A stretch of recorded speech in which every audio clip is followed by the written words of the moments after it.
তোর বুম্বাদার সাথে এক্সপিরিয়েন্স কিরকম ছিল প্রসেনজিৎ ভেস ঋতুপর্ণা?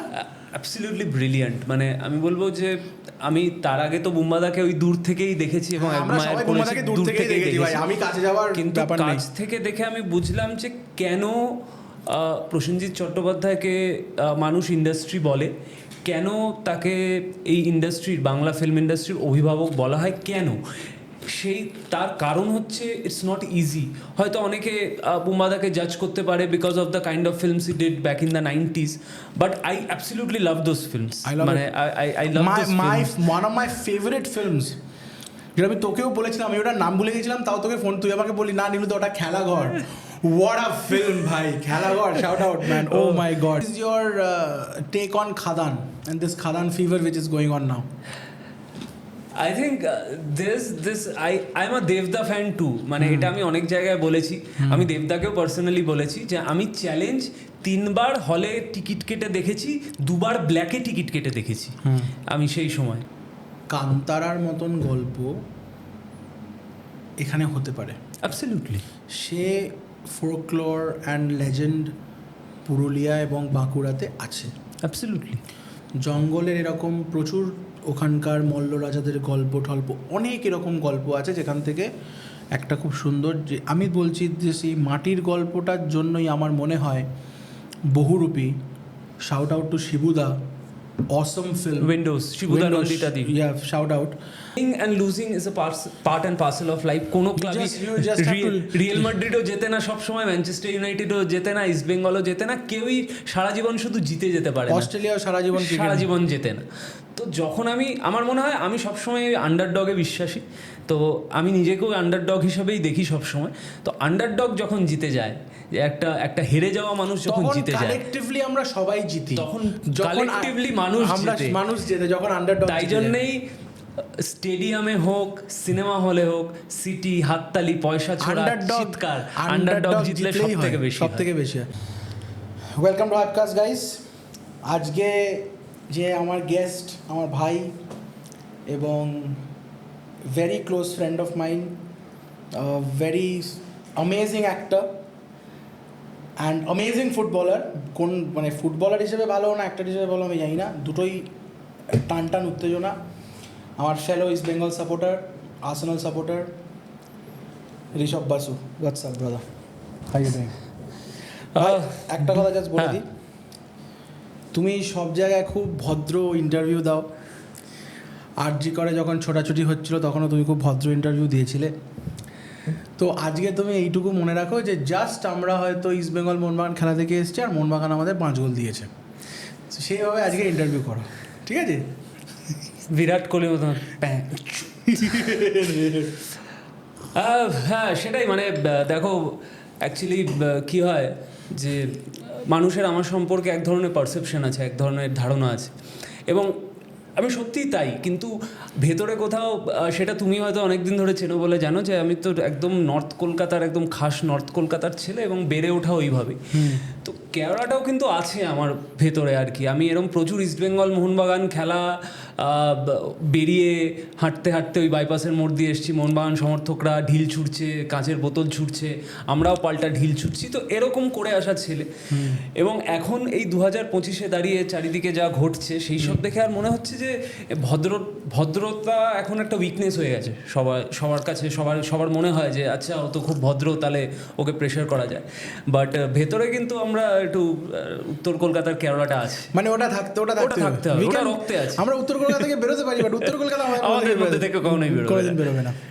তো এখন প্রেজেন্টলি কি মনে হচ্ছে, মানে আর্সেনাল এবারেও জিতবে প্রিমিয়ার লিগটা? কালকেও তো ড্র করেছে অ্যাস্টন ভিলার সাথে। দেখো আমি ফুটবল নিয়ে তো আমার মানে কথা বলতে শুরু হলে এই পডকাস্টটা শেষ হবে না, বাট আমার মনে হয় আর্সেনালের ইমিডিয়েটলি উচিত একজন টপ কোয়ালিটি নাম্বার 9 স্ট্রাইকার সই করানো। আমি যদি ফিট থাকতাম তাহলে বলতাম আমাকে সই করিয়ে নি মিকেল আর্টেটা, আমি হয়তো গোল করবো। East বেঙ্গলেও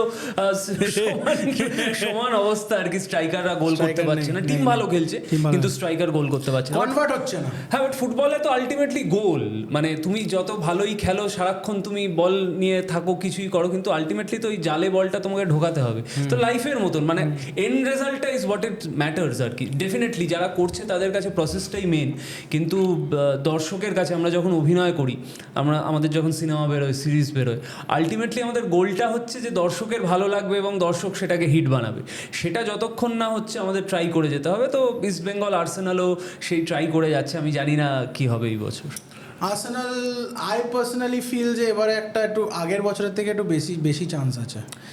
but Liverpool is playing better and they have this like good luck. Suddenly don't you think Liverpool is playing amazing? Last 3 years তো সে অর্থে ম্যান সিটিকে ধরতেই পারেনি, এবারে তো ধোঁয়া উড়িয়ে দিচ্ছে। মানে ব্যাপারটা হ্যাঁ, সেটা অ্যাবসলিউটলি। দেখো, একটা মানে ইটস আ টিম গেম আমাদের। আমি যেমন সবসময় সিনেমাকে বলি, বা আমি যেই ধরনের কাজ করি, থিয়েটার হোক, সিনেমা হোক, সিরিজ হোক, it's always a team game. তো টিমকে পুরো একসাথে ভালো খেলতে হবে। এবং সব থেকে ইম্পর্টেন্ট যেটা, যে প্লেয়ারদের, আর্সেনালের অনেক ইম্পর্টেন্ট প্লেয়ার্সদের চোট লেগে আছে। আমরা দেখছি সাকা নেই, বেন হোয়াইট অনেক দিন ধরে বাইরে, একটা সমস্যা আছে, আগের লাস্ট ম্যাচে সালিবা খেলেনি। তো এই সমস্যাগুলো তো আছে। সিমিলারলি ইস্ট বেঙ্গলে আমাদের মাদি তালাল ACL হয়ে বাইরে চলে গেল। তো প্লেয়ারের চোট আঘাত লাগলে তখন একটু ডিফিকাল্ট হয়ে যায় নতুন থেকে যেটা আমার খারাপ লাগে, আমি তো দীর্ঘ ধরে নাও 2002 সালের ফ্যান। আমি যখন পড়াশোনা করতাম, I use to go and watch the games because I use to have season tickets, and I also watch that Barcelona final, যেটা হেরেছিলাম আমরা, বাট আমি ফাইনালটা লাইভ দেখেছিলাম। One thing I have always seen every year, যে বছরই Arsenal অসাধারণ খেলে সেপ্টেম্বর থেকে, জানুয়ারি আর ফেব্রুয়ারি মাসটা যে পড়ে না, কিছু না কিছু একটা হয়। নয় চোট, নয় কোচের মাথা খারাপ হয়ে যায়, কিছু না কিছু একটা হয়। তারপরে March onward still May June they play catch up করতে করতে আর সেটা ফার্স্টে আর পৌঁছো না। তুমি যদি এবারের সিজনের স্টার্টটা দেখো, লোকে তো ভেবে নিয়েছিল যে ভাই উইনার, মানে কিছু করার নেই হবে। সেটা প্রত্যেকবারই হচ্ছে। ওই একটা মিম বেরিয়ে গেছে মাঝে, যে বয়ফ্রেন্ডকে বলছে হোয়াট আর ইউ, বলছে I am an Arsenal fan because I always start on top and finish second. সেটাই ওই রকম আর কি। যদি একটু সেক্সুয়ালি বলি, আজকে আমরা নোংরা কথা বলবো, হ্যাঁ কারেক্ট। তো আমার কামিং টু সিরিয়াস টপিক, সেটা হচ্ছে যে আজকে যেদিনকে আমরা এটা রেকর্ড করছি, সেদিন আজকে আরজি করের ইয়েটা বেরোলো, ভার্ডিক্টটা। তো do you support this verdict or what do you think?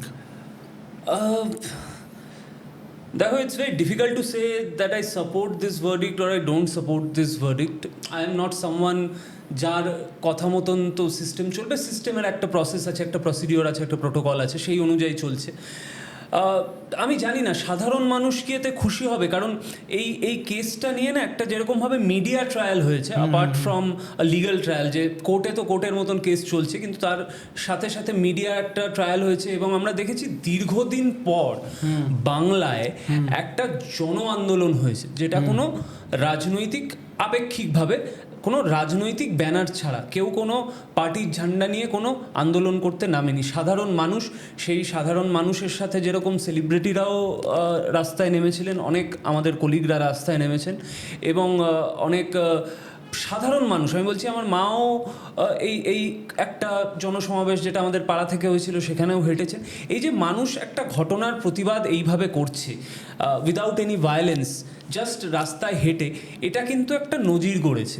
এবং আমার মনে হয় যে একটা জায়গায় তো মরাল ভিক্টরি হয়েছে, যেখানে head of our state had to, এই মানুষের চাপে পড়ে had to call for important meeting, একটা ইমিডিয়েট মিটিং করে ডাক্তারদের যারা বডি ছিলেন, কিঞ্জলদা ইত্যাদি যারা ছিল আর কি, সবার সাথে একটা ইমিডিয়েট এমার্জেন্সি মিটিং করে কিছু সলিউশনস হয়েছে, হয়নি, সেই নিয়ে কথা হয়েছে। এই যে অ্যাটলিস্ট স্টেটের সাথে সাধারণ মানুষের একটা ডায়ালগ ওপেন হয়েছে। এটা ভালো খারাপ সেটা আগামী দিন বলবে, ফিউচার বলবে, বাট এই যে একটা ঘটনা হয়েছে এবং সাধারণ মানুষ এটা করে দেখিয়েছে, I think this again proves যে মানুষের ক্ষমতার থেকে বেশি ক্ষমতা কিন্তু এখনও কোনো পলিটিক্যাল পার্টির কারোর হয়নি, সে যেই হয়ে যাক না কেন। মানুষ যদি ঠিক করে যে আমরা একটা রাস্তায় নেমে প্রশাসনকে চাপে ফেলবো সেটা সে ফেলতে পারে, এবং তার জন্য যদি ভার্ডিক্ট বেরোয়, আজকে আমি জানি না ভার্ডিক্ট, আমি এখনো দেখিনি, দেখার সুযোগ হয়নি। আমরা যতদূর দেখলাম যে লাইফ ইমপ্রিজনমেন্ট হয়েছে। আমি জানি না এতে এইটা কতটা ফেয়ার, কতটা আনফেয়ার, আরও ইন্সপেকশন হওয়া উচিত কিনা। অনেক মানুষের একটা চটজলদি বিচার দরকার ছিল, সেটা একটা হয়েছে। তোর কি এটা মনে হয় যে দেখ, আমরা মানে মানুষ আন্দোলন করেছে, সেটা খুবই একটা অসাধারণ ব্যাপার, এরকম আন্দোলন খুবই কম দেখা গেছে, কিন্তু এই আন্দোলনটাতে তো লিগ্যাল প্রসেসে কোনো এফেক্ট পড়েনি না, ঠিক আছে? সেই ডিএনএ, সেই সিবিআই, সবাই এবারই প্রত্যেকটা, যেরকম আমি বিভিন্ন খবরের কাগজে বা বিভিন্ন মিডিয়া আউটলেটে যেটুকু দেখতে পাই, যেরকম দেখছিলাম যে লট অফ মানে people are completely against the total, মানে সিবিআইয়ের অ্যাগেনস্টে কেউ কথা বলছে, কেউ কোর্টের অ্যাগেনস্টে কথা বলছে। বাট এইটা আমি পার্সোনালি মনে করেছি যে এই আন্দোলনটা যেরকম একদিকটা অত্যন্ত ভালো, তুই যেটা বললি, সেকেন্ড দিকটা হচ্ছে যে অনেক লোক এটাকে ভেবেছে যে ইনস্ট্যান্ট জাস্টিস। এবার ইনস্ট্যান্ট জাস্টিস বলে কিছু হয় না। আজকে অনেক লোক বলছে যে আরে ওখানে ইসলামিক কান্ট্রিতে গুলি করে দেয়, এই করে দেয়, সে করে দেয়। ইসলামিক কান্ট্রিতে যেরকম ওইটার জন্য গুলি করে দেয়, ইসলামিক কান্ট্রিতে অনেক অনেক রুলস অ্যান্ড রেগুলেশনস আছে যেগুলো আমাদের এখানে ফলো করাটা পসিবল না। অনেক আদার রুলস অ্যান্ড রেগুলেশন, গাঁজা খেলেও গুলি করে দেয়, সে তো আর কি করা যাবে, ঠিক আছে? সো আমার কোয়েশ্চেন হচ্ছে যে এটা যেহেতু এফেক্ট কিছু পড়েনি, আমার দেখো যাদের গেছে না, সে মানে আজকে ধরো নির্ভয়াতেও ওরা ফাঁসি পেয়ে গেছে, বাট নির্ভয়ার মায়ের কোল কিন্তু আজও শূন্য। That is the history written, you can't change that, and no amount of justice can, যদি ওকে আজকে মানে শহীদ মিনারের নিচেও যদি এই যে অ্যাকিউজডকে যদি ফাঁসি দিয়ে দেওয়া হয়, তাও কিন্তু আমি বলবো যে জাস্টিস হয়নি, because that person is not there. আসলে কি বলো তো, মানে অ্যাকচুয়ালি না, আমাদের সোসাইটিতে অনেকগুলো গন্ডগোল আছে। আজকে আমি কোনো একটা পার্টিকুলার সরকারকে কি কোনো একটা পার্টিকুলার পলিটিক্যাল পার্টিকে দিকে আঙ্গুল তুলে আমরা হয়তো কথা বলছি, কিন্তু এদের সিলেক্ট করেছে কারা? আমরা করেছি, এবং লাস্ট এত বছর ধরে করে আসছে। এবং এই ধরনের ঘটনা, স্পেশালি রেপ, মলেস্টেশন ইত্যাদি, এইগুলো সোসাইটির প্রবলেম, এগুলো এডুকেশন সিস্টেমের প্রবলেম। আমাদের এডুকেশন সিস্টেমটা আমার মনে হয় ফেলিয়ার, অ্যাজ আ হোল ইন্ডিয়ার এডুকেশন সিস্টেম ফেল করে যাচ্ছে দিনের পর দিন। তার কারণ মানুষের ওই জ্ঞানটাই হচ্ছে না, মানুষের সেক্স এডুকেশন নেই। মানুষ এখনও, তুমি একটু কলকাতা থেকে, একটু আরবান কলকাতা থেকে বাইরে গেলেই তুমি দেখবে যে মেয়েদের এখনও অবজেক্টিফাই করেই কথা বলা হয়। You go to, I have seen, মানে তুমি এখন প্যারাডিগুলো বেরোয় বলে, the stuff which happens in Bhojpuri cinema, এগুলো এবার কি হচ্ছে, এবার cinema it comes out from society. তো সোসাইটিতে যেটা হয় সেটাই তো সিনেমাতে দেখাবে। অ্যাবসলিউটলি, মানে না, এটা সবাই বলছে এখন, অনেকেই বলছে যে এই ধরনের সিনেমা সোসাইটিকে খারাপ করে দিচ্ছে, ওই ধরনের না। ভাই তুমি দেখছো কেন? সিনেমা সোসাইটিকে খারাপ করতে পারে না, সোসাইটি নিজে ডিসাইড করবে। আজকে অনেক বিতর্ক হয়েছে অ্যানিমাল, ভালো ছবি, খারাপ ছবি, কে দেখেছে, কে দেখেনি, মিসোজিনিস্ট ইত্যাদি, কিন্তু মানুষ যখন দেখেছে তার মানে তারা সেটা এনজয় করছে বলেই বারবার দেখতে যাচ্ছে। তার মানে সোসাইটি ওয়ান্টস দ্যাট।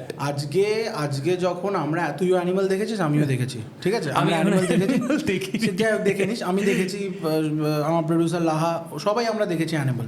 আমি আরও একসাথেই দেখতে গেছিলাম।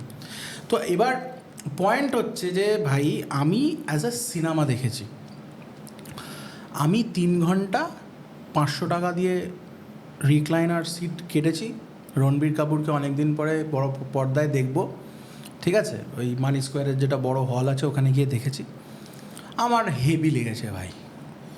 আমি এখন মিসোজিনি, ও জুতো চেটেছে, এই করেছে, আমি এগুলো নিয়ে যদি, ওটার সাথে তো রিয়ালিটির তো কোথাও তোমাকে একটা ডিভিশন আনতে হবে। অ্যাবসলিউটলি। এবার আমার সিনেমা বক্তব্য তো সেটাই, reality নয়। আমার বক্তব্য সেটাই যে সিনেমা আমি যে তাহলে সেরকম বলতে গিয়ে আমার খুব প্রিয় ছবি দিওয়ারের যেটা অমিতাভ বচ্চনের চরিত্র, সেটা আমার খুব, কিন্তু সেই চরিত্রটা তো একটা মরালি রং চরিত্র। সে একটা মাফিয়া হয়ে যাচ্ছে, সে নিজের রিভেঞ্জ নেওয়ার জন্য, নিজের যে একটা গরিব চাইল্ডহুড, মা কষ্ট পেয়েছে সারা জীবন, সেইটাকে ওভারকাম করার জন্য Capitalist হয়ে গেল শেষে। ডিফেন্স মেকানিজম করতে গিয়ে সে একটা মাফিয়া হয়ে আছে, সে মানুষকে খুন করছে।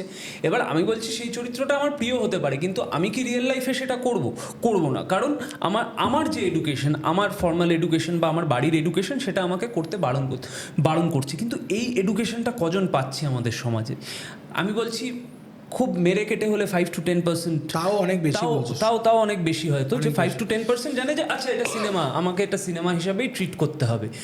তুমি যে অ্যানিমালের ইনস্ট্যান্সটা বললে, সেটা হয়তো তুমি দেখে আমরা বলো আচ্ছা ঠিক আছে এটা একটা সিনেমা, এরকম হলো। আমরা গডফাদারেও দেখেছি মাইকেল কোলিয়নিকে এরকম অনেক খারাপ কাজ করতে, বা আমরা গ্যাংস অফ ওয়াসিপুরেও দেখেছি ফয়জাল খানকে এরকম প্রচুর মার্ডার করতে। গডফাদারে তো উইমেন সেন্ট্রিক, উইমেন ক্যারেক্টার, মানে ইভেন তুই যদি মারিও পুজোর বইটা পড়িস, সেখানে উইমেন ক্যারেক্টার খুব কম আছে।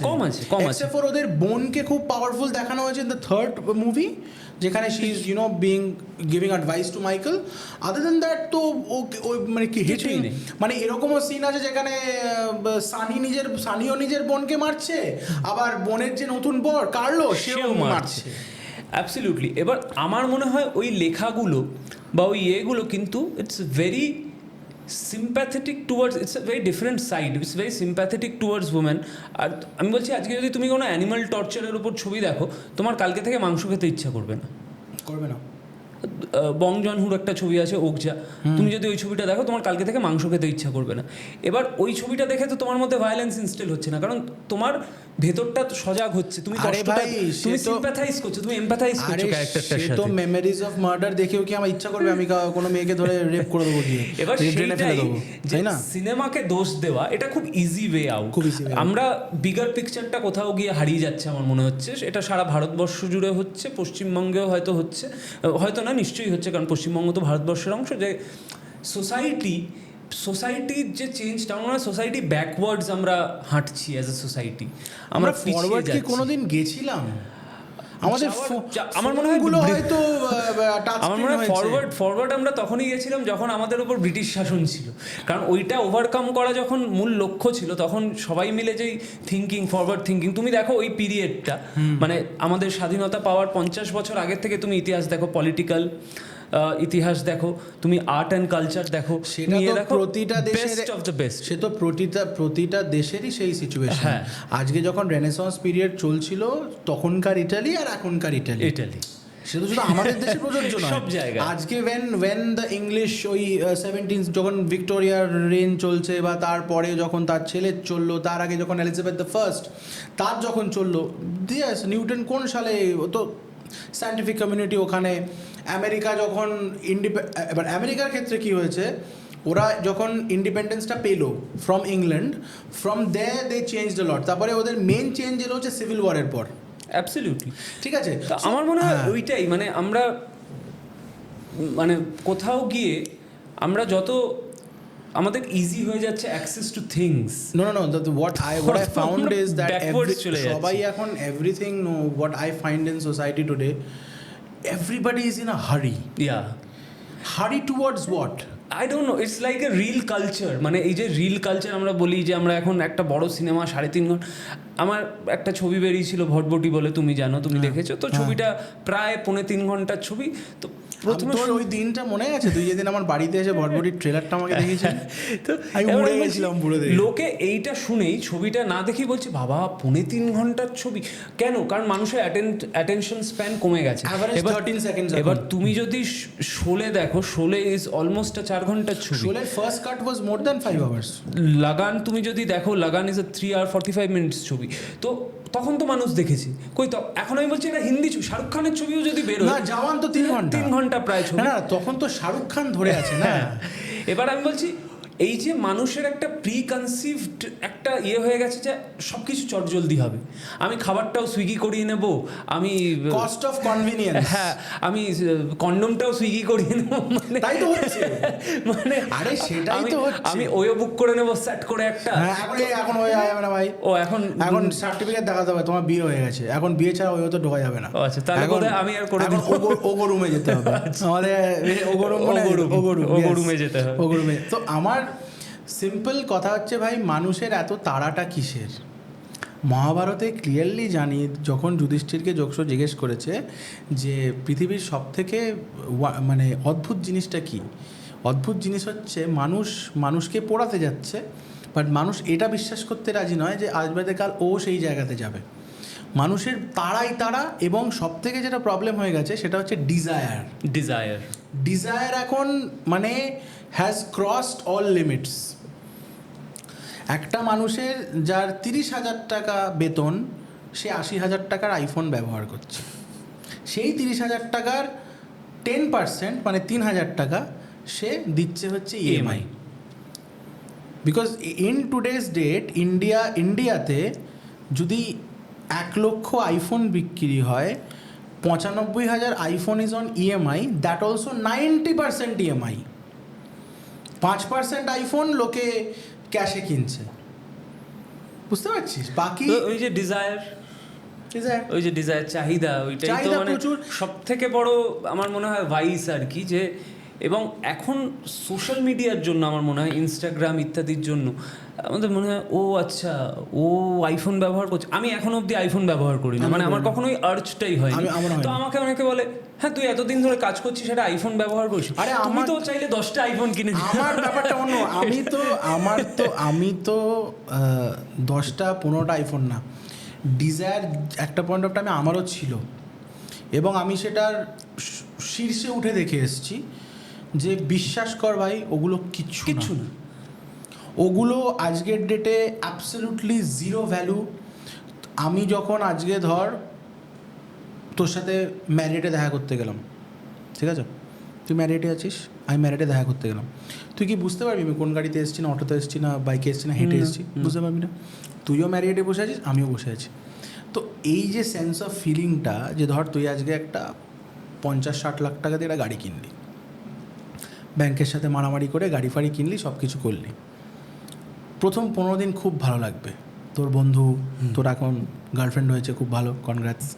বন্ধু বান্ধব যারা সব ও ঋষভ ও আরে, কিছু লোক খুব লাইক করবে, কিছু লোক পিছনে বলে হ্যাঁ নিশ্চয়ই সারা কোনো প্রডিউসারের দিয়েছে তাই নিয়েছে, এসব লেকচার বলবে। যেই 15 দিনটা কেটে যাবে, প্রথম ইএমআইটা যখন হিট করবে মাসের 5 তারিখে, তুই মনে করবি কী করলাম এটা আমি। এই 15 দিনের জন্যে একটা ডিপ্রিসিয়েটিং অ্যাসেট কিনলাম।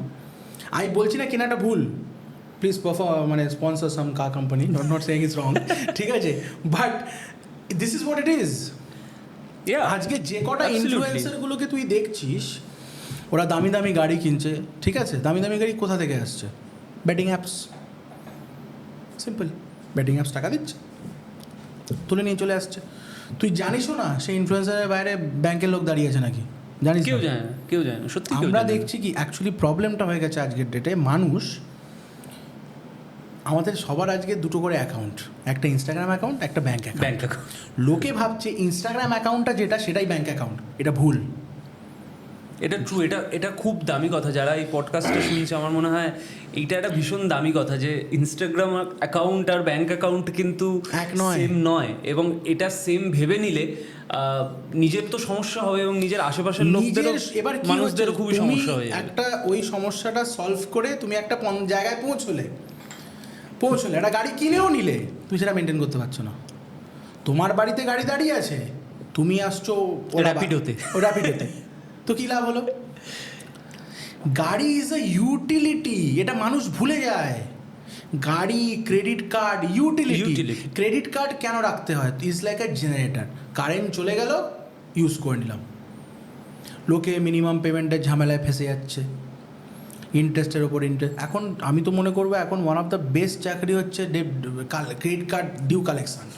ফোনটা দেবে, ডার্লিং, বেস্ট এটা ভাই, এটাতে যা এখন ব্যবসা, আমি বলছি তো তুই সিনেমা টিনেমা ছেড়ে দে, তুই তোর পাড়ার 15টা গুন্ডাকে জোগাড় কর, আমি তোকে জায়গা দিয়ে দিচ্ছি, তুই এরা গুড লাক রিকভারি এজেন্সি খুলে নে, তোর কাছে ব্যাংক লিস্ট দেবে, যদি কারোর থেকে 5,000 টাকা রিকভারি করিস তোর 600 টাকা পার ডে, যখন ঘুমোতে যাবি দেখবি ঠিক আছে 10-12 হাজার ঢুকে গেছে। এইটা নিয়ে আমরা পরে সিক্রেটে কথা বলবো, এটা একটা খুব ভালো বিজনেস আইডিয়া। ভালো দেখ, কাজকর্ম তো হচ্ছে না, কাজকর্ম নেই, বেস্ট আইডিয়া ভাই, এর উপর কোনো ব্যাপার নেই, বেস্ট বলছি তো, এটা নিয়ে বসা উচিত। রিকভারি এজেন্সি এখন যে কী ব্যবসা তুই ভাবতে পারবি না, সব রকম রিকভারি হচ্ছে। আরে ভাই লোকে 1200 টাকার জুতো কিনছে 6 মাসের ইএমআইতে, ভাই 1200 টাকাটা দিচ্ছে 1600 টাকা, অ্যামাজন পয়সা বানাবে না তো কি তুই পয়সা বানাবো? তাহলে ইম্যাজিন, অ্যামাজন নিজস্ব কোনো প্রোডাক্ট নেই, জাস্ট এ প্ল্যাটফর্ম। ফেসবুকের নিজস্ব কোনো কন্টেন্ট নেই, প্ল্যাটফর্ম। গুগল নিজস্ব কোনো কন্টেন্ট নেই, ইউটিউব নিজস্ব কোনো কন্টেন্ট নেই, ইটস এ প্ল্যাটফর্ম। দেখো এটাই তো হচ্ছে মেন খেলা আর কি। মানে আমরা যদিও এই পডকাস্টটা শুনে হয়তো যারা দেখতে, হয়তো অল্প বয়সী অনেক মহিলারা দেখবেন এই পডকাস্টটা আমাকে দেখে, ভাববে সিনেমা নিয়ে, প্রেম নিয়ে, এইসব নিয়ে কথা হবে, কিন্তু এটা খুব একটা ইম্পর্টেন্ট কথা। এটা একটা খুব ইম্পর্টেন্ট পয়েন্ট, যে এখন না তুমি কিছুর জন্য একটা জায়গা দিয়ে দাও। মানে ওই যেরকম কথা হচ্ছিল যে ওয়ো, হ্যাঁ আমি ভালো খারাপ বলছি না, যে মানুষের, হ্যাঁ যে ইন্ডিয়ার এত পপুলেশন এবং সবাই মোটামুটি একটা অনেক বড় বয়স অবধি মা বাবার সাথেই থাকতে হয়, তো জায়গা নেই আর কি, মানে গোপনে ইন্ডিয়া বললি বলে একটা কমেডিয়ান আছে, তার নাম হচ্ছে Papa CJ. Have you seen him? I don't know. Papa CJ. এবার পাপা সিজের একটা জোক আছে, ও বলে we are from the land of Kamasutra, don't teach us, মানে আমি ইনসার্টে দিয়ে দেবো এটা, don't teach us, we will fuck you in ways that you can't even pronounce. এরকম একটা কিছু ডায়লগ ছিল পাপা সিজের।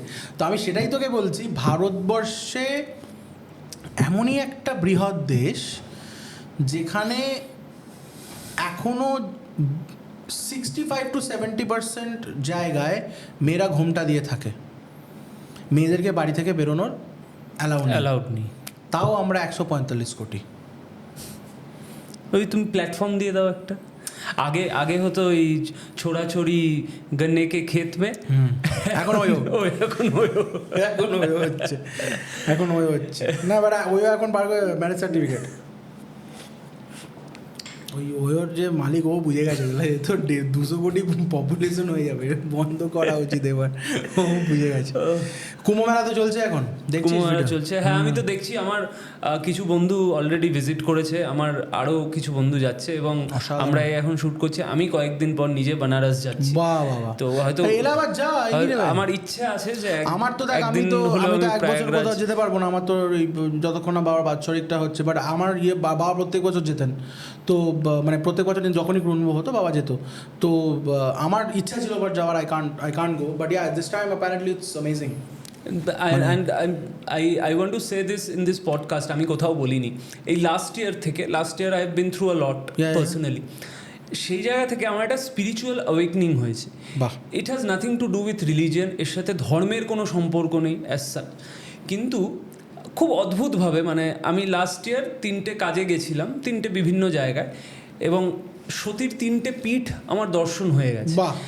একটা কঙ্কালীতলা, একটা হচ্ছে কিরিটেশ্বরী যেটা বহরমপুর মুর্শিদাবাদে অবস্থিত, এবং খুব ইন্টারেস্টিংলি উত্তরাখণ্ডে ধনল্টি বলে একটা জায়গা আছে যেখানে আমি শ্যুট করতে গেছিলাম, একটা অফবিট মুসৌরির একটু আগে। ওখানে সতীর 51 পীঠের একটা পীঠ আছে, ওটা হচ্ছে সুরকান্দা দেবী টেম্পল। ওখানে সতীর মেরুদণ্ড পড়েছিল অ্যাকর্ডিং টু মিথ। তো ওইটা খুব অদ্ভুতভাবে আমি প্রায় 30 কিলোমিটার অন্ধকার রাস্তায় বাইক চালিয়ে গিয়ে ওটা দেখে এসেছি। এবার আমার, তুমি জানো আমার সেরকমভাবে খুব একটা যে আমি খুব রিলিজিয়াস পার্সন বা পুজো আচ্ছা করি বা খুব মন্দির যাই, আমি এরকম না, কিন্তু আমার একটা স্পিরিচুয়াল অ্যাওয়েকেনিং হয়েছে। তারপর আমি মুসৌরিতে কয়েকদিন খুব সোলো ট্রিপ করেছি, এবং খুব অদ্ভুতভাবে ওই পাহাড়ে থাকাকালীন মানে আমার খালি মনে হয়েছে শিবজি আমাকে ডাকছে, এটা আমার তখন মনে হয়েছে। এবং কি অদ্ভুত ব্যাপার, তার ঠিক 2 মাস পরে আমি বেনারস গেছি এবং কাশী বিশ্বনাথ ভিজিট করেছি, দর্শন করেছি। এবার এরকম না যে আমি দর্শন করে খুব পুজো আচ্ছা। How was your experience in the Himalayas? It was awakening, মানে আমি বলছি এনলাইটমেন্ট বলার মতন ধৃষ্টতা আমার নেই, কিন্তু না একটা অ্যাওয়েকেনিং হয়েছে, একটা না কি বলবো, ভেতর থেকে না একটা অদ্ভুত চেঞ্জ এসছে। এবং সেই চেঞ্জটা আমি হয়তো ভেতর থেকে কীভাবে চেঞ্জ হয়েছে সেটা আমি তোমাকে বলে বোঝাতে পারবো না, বোঝানোর দরকারও নেই। কিন্তু আমি বলছি বাইরে থেকে যদি তুমি বলো, আমার মাছ মাংস খাওয়া কমে গেছে। I am absolute non-veg food lover, সে তো আমি জানি। আমি প্রচণ্ড রেড মিট খেতে ভালোবাসি, মাছ খেতে ভালোবাসি, বাট এখন আমি খুব কমে গেছে, আমি বন্ধ করে দিইনি কিন্তু খুব কমে গেছে। আমি প্রত্যেক দিন আমি মেডিটেট করছি, প্রত্যেক দিন, any time I get 5 minutes 10 minutes. সারাদিন শুটিং করেছি, ঘুমানোর আগে জাস্ট 5 মিনিট আমি জাস্ট চোখ বন্ধ করে just let myself be. এবার এইগুলো থেকে না আমি বুঝতে পারছি যে মানুষ হিসেবে আমার আশেপাশে অনেক কিছু ঘটছে। জীবনে সবারই সমস্যা আছে, সবারই আছে। যে ফুটপাতে শুয়ে আছে তারও সমস্যা, আর হ্যাঁ যে জামনগরের ছেলের ওরকম ধুমধাম করে বিয়ে করছে তারও সমস্যা জীবনে। সমস্যাহীন জীবন কারণ নেই, কিন্তু এই সমস্যার মধ্যে এই এই এই অ্যাওয়েকেনিংটা হওয়াতে নিজে খুব পজিটিভ ফিল করছি যে হ্যাঁ আজকে এটা হলো না, আজকে একটা কাজের কথা হলো, সেই কাজটা পিছিয়ে গেল, আমার হয়তো এই মুহূর্তে কিছু টাকা দরকার ছিল, সেটা হয়তো পেলাম না, পেতে আরও 2 মাস দেরি হবে। কিন্তু ওইটার জন্য আগে যে খুব টেনসড হয়ে যেতাম, খুব স্ট্রেসড হয়ে যেতাম, সেসব তো আমরা জানি, খুব টেনসড হয়ে যেতাম, কী হবে আমাদের দীর্ঘদিন ফোনে আলো, কী হবে, কী হচ্ছে, কিছু একটা করি, কিছু করতে হবে, সার্ভাইভ করতে পারবো না, গাড়ি বেচে দিতে হবে, বাড়ি বেচে দিতে হবে। এখন আর সেটা হচ্ছে না, বিকজ আমি জানি এখন যে আমি সার্ভাইভ করে যাব। ঈশ্বর আমাকে হাত দিয়েছে, পা দিয়েছে, সুস্থ সবল করেছে, আমার বাবা মা আমাকে এডুকেশন দিয়েছে, কিছু একটা করে নেব, সব থেকে সৎভাবে কিছু একটা করে নেব। এই যে পজিটিভ এনার্জিটা আমার মনে হয় এইটা হিমালয়াস থেকে আমি পেয়েছি। 2018-এ, আমি হিমালয়াস বলেই বলছি বিকজ আই লাভ হিমালয়াস। 2018-এ I had the opportunity to live in an ashram in Devprayag for around 45 days, 18 জানুয়ারিতে। তখন আমার বিশাল প্রবলেম ঝামেলা অনেক কিছু যখন চলছে, তো আমি তখন চলে গেছিলাম ওখানে। এবং ওই জায়গাটাতে ওখানে একটা শ্রীনাথজি টেম্পল আছে, যে দেবপ্রয়াগ থেকে অ্যাকচুয়াল গঙ্গাটা বেরিয়েছে, ভাগীরথী অলকনন্দা মিশে দেবপ্রয়াগ থেকে গঙ্গাতে পরিণত হয়েছে। সো ওইখানে শ্রীনাথজির একটা মন্দির আছে, ওই মন্দিরটা আদি শঙ্করাচার্য বানিয়েছিলেন, এবং ওই রাস্তা দিয়েই পাণ্ডবরা হেঁটে গেছে টুয়ার্ডস কেদারনাথ, মানে টুয়ার্ডস কেদারনাথ বল sorry towards their final journey was through that road. আমার already, because I come from a very god fearing and god loving family, আমার ওইটা তো ছোটোবেলা থেকে আছে। But this much I can tell you যে এভরি অল্টারনেট ডে ওখান থেকে একটা বাস ছাড়তো, যেটা তখনও রাস্তাঘাট হচ্ছে, 2018 মানে অনেক দিন আগে, 7 বছর আগে, তখনও রাস্তা হচ্ছে, মানে আরও বেটার হচ্ছে রোডস, ওখানে রোড কনস্ট্রাকশন চলছে। আমি বাসে করে এভরি অল্টারনেট ডে 3.5 hours লাগে ওখান থেকে ঋষিকেশ যেতে। আমি ওখান থেকে ঋষিকেশ যেতাম কেন? ঋষিকেশে রামঝুলা লক্ষ্মণঝুলা যেটা আছে, ওইখানে গিয়ে আমি একটু পিস পেতাম ওই নদীটা দেখে। কারণ দেবপ্রয়াগে যেখানে আশ্রমটা ছিল আর প্রয়াগটা অনেকটা নিচে, প্রয়াগটা দেখতে পেতাম বাট অনেকটা নিচে। So that mountains is Himalayas, once you go to those places, no, তোমার মনে হবে যে how insignificant you are. Absolutely, that is what has created this thing in আমি বলছি আমার কি হয়েছে, এরকম পাহাড়ে যখন শ্যুট করছি হিমালয়ের মাঝে, একটা অদ্ভুত সিরিন লোকেশন, খুব সুন্দর, মানে সেদিন আকাশটাও খুব সুন্দর, একটা অদ্ভুত অ্যাম্বিয়েন্স। তো আমি শ্যুটিংয়ের জন্য রেডি হচ্ছি, আমি বসে আছি, তো শটটা একটু টাইম লাগছিল, কারণ অনেকটা আমাদের পাহাড়ে স্লোপ নেমে এবং ওখানে কোনো গাড়ি যায় না, মানে হেঁটেই অনেকটা নামতে হচ্ছিলো, একটা খুবই রাগেড রাস্তা দিয়ে। তো যতক্ষণে ক্যামেরা ইত্যাদি ইকুইপমেন্ট নামতে একটু সময় লাগছিলো, আমরা আগে চলে গেছি, অ্যাক্টার্সরা আমরা আগে চলে গেছি, দিয়ে আমি একটা পাহাড়ের খাদের ধারে বসেছিলাম। এবং বিশ্বাস করো নীলাঞ্জনদা, যে 5 মিনিট বসার পর আমি কাঁদতে শুরু করলাম। কেন আমি জানি না, কিন্তু আমার চোখ দিয়ে অঝরে জল ঝরতে শুরু করলো, এবং আমি মানে একদম, মানে বাচ্চারা যেরকম কাঁদে, এবং আমার কিন্তু ওই সময় কোনো দুঃখ, কোনো ভাবনা কিচ্ছু ছিল না, ইটস জাস্ট আই থিঙ্ক একটা energy which came and hit me and I started crying. And তারপরে তার ইমিডিয়েটলি পরে ক্যামেরা এলো, ইয়ে হলো, আমি আবার এই গেইন মাই সেলফ, শর্ট হলো, ইয়ে হলো। তারপর থেকে না I felt a very positive energy towards me. তারপরে আমি একদিন খাইনি সারাদিন। আমার সাথে আমার বন্ধু প্রোডাকশন করছিল, তো ওর সাথে আমার বিশাল ঝগড়া হয়েছিল একটা শুটিংয়ের মিসহ্যাপ নিয়ে, ওটা নিয়ে ঝগড়া হয়েছিল। তো আমি বলেছিলাম ঠিক আছে, তুই আমার বন্ধু প্লাস আমার এক্সিকিউটিভ প্রডিউসার, তো আমি তোকে বাওয়াল দেবো না, কিন্তু আমি প্রতিবাদ জানাবো অনশন করে যে আমি খাবো না। ও তো মাথায় হাত, না তুই খাবি না, শরীর খারাপ হয়ে যাবে, শ্যুট বন্ধ হয়ে যাবে, যে আমি খাবো না। এবং ওই যে আমি সারাদিন খাইনি, শুধু আমি চা আর জল খেয়েছিলাম, আমার মনে হচ্ছে আমার এনার্জি ডাবল হয়ে গেছে। কিছু একটা ভাইব্রেশন, কিছু একটা এনার্জি ওই পাহাড় থেকে আমার মধ্যে এমনভাবে এসছে। এবং তারপর থেকে আমি ইভেন কলকাতা ফিরে আসার পর থেকে আমি সপ্তাহে একটা বেলা করে আমি এখন উপোস করি, আর কিচ্ছু না। I feel very light by myself, মানে ভেতরটা না খুব হালকা লাগে at times. So I think this is, এক একজনের হয়তো এক এক রকমভাবে এফেক্ট করতে পারে। সেটা হয়তো আমার যেরকম মেন্টাল স্টেট বা আমার যেরকম কনসিয়াস, সেখান থেকে হয়তো আমাকে এইভাবে এফেক্ট করেছে। বাট আই থিঙ্ক এভরিবডি যারা এই পডকাস্টটা দেখছে, সবাই মানে অনেক ইয়াং মানুষ হয়, টিনেজার্সরা হয়তো দেখছে, যারা হয়তো এখন স্কুলে পড়ে, লেট স্কুলস বা আর্লি কলেজ, কখনো কোনো একবার পাহাড়ে একা ঘুরে এসো। আমি বলবো মানে তুমি বহুবার গেছো, আমি তো গেছি, আমি তো বহুবার, তুমি গাড়ি নিয়ে বহুবার গেছো, ওরকম করতে পারলে তো ভালো। বাট না হলেও আমার মনে হয় প্রত্যেক ভারতীয়দের, অ্যাটলিস্ট, বিদেশিরা তো করেই, ওরা আসে, হিমালয়াস যাওয়া উচিত এবং ভিজিট করা উচিত। আমি 23শে জুনে গাড়ি নিয়ে লে লাদাখ পুরো একটা সেক্টর করেছি, এখান থেকে উমলিংলা পাস এন্ড এভরিথিং। আমি একটা ঘটনা তোকে সেখান থেকে তুমি ভিডিও পাঠাতে আমাকে। হ্যাঁ, তো আমি তোকে উমলিংলা পাসের একটা ঘটনা বলি। আমি আমার আরেক বন্ধু, আর ওখানে সাডেনলি আমাদের দুজন আর্মির ছেলেদের সঙ্গে দেখা হয়েছিল, অমনদীপ পাজি অ্যান্ড অমরজিৎ পাজি। ওরা দুজনে বন্ধু নিয়ে একটা বাইকে করে বেরিয়েছিল, দেখবে আমাদের সঙ্গে ওখানে দেখা হয়, বন্ধুত্ব হয়। তো আমরা প্যাংগং লেক থেকে আমরা যাই হচ্ছে হানলে। তো প্যাংগং লেক থেকে আমরা বেরিয়েছি, আর্মি যেহেতু ওরা রাস্তাঘাট চেনে, 3টে মোটামুটি কাকসাংলা লেভেলের ছাত্র 18,000 ফিট পাস ক্রস করে আমরা শর্টকাট দিয়ে হানলে পৌঁছে গেছি। তখন হানলে কটা বাজে? 3:30 বাজে হয়তো, দুপুরবেলা।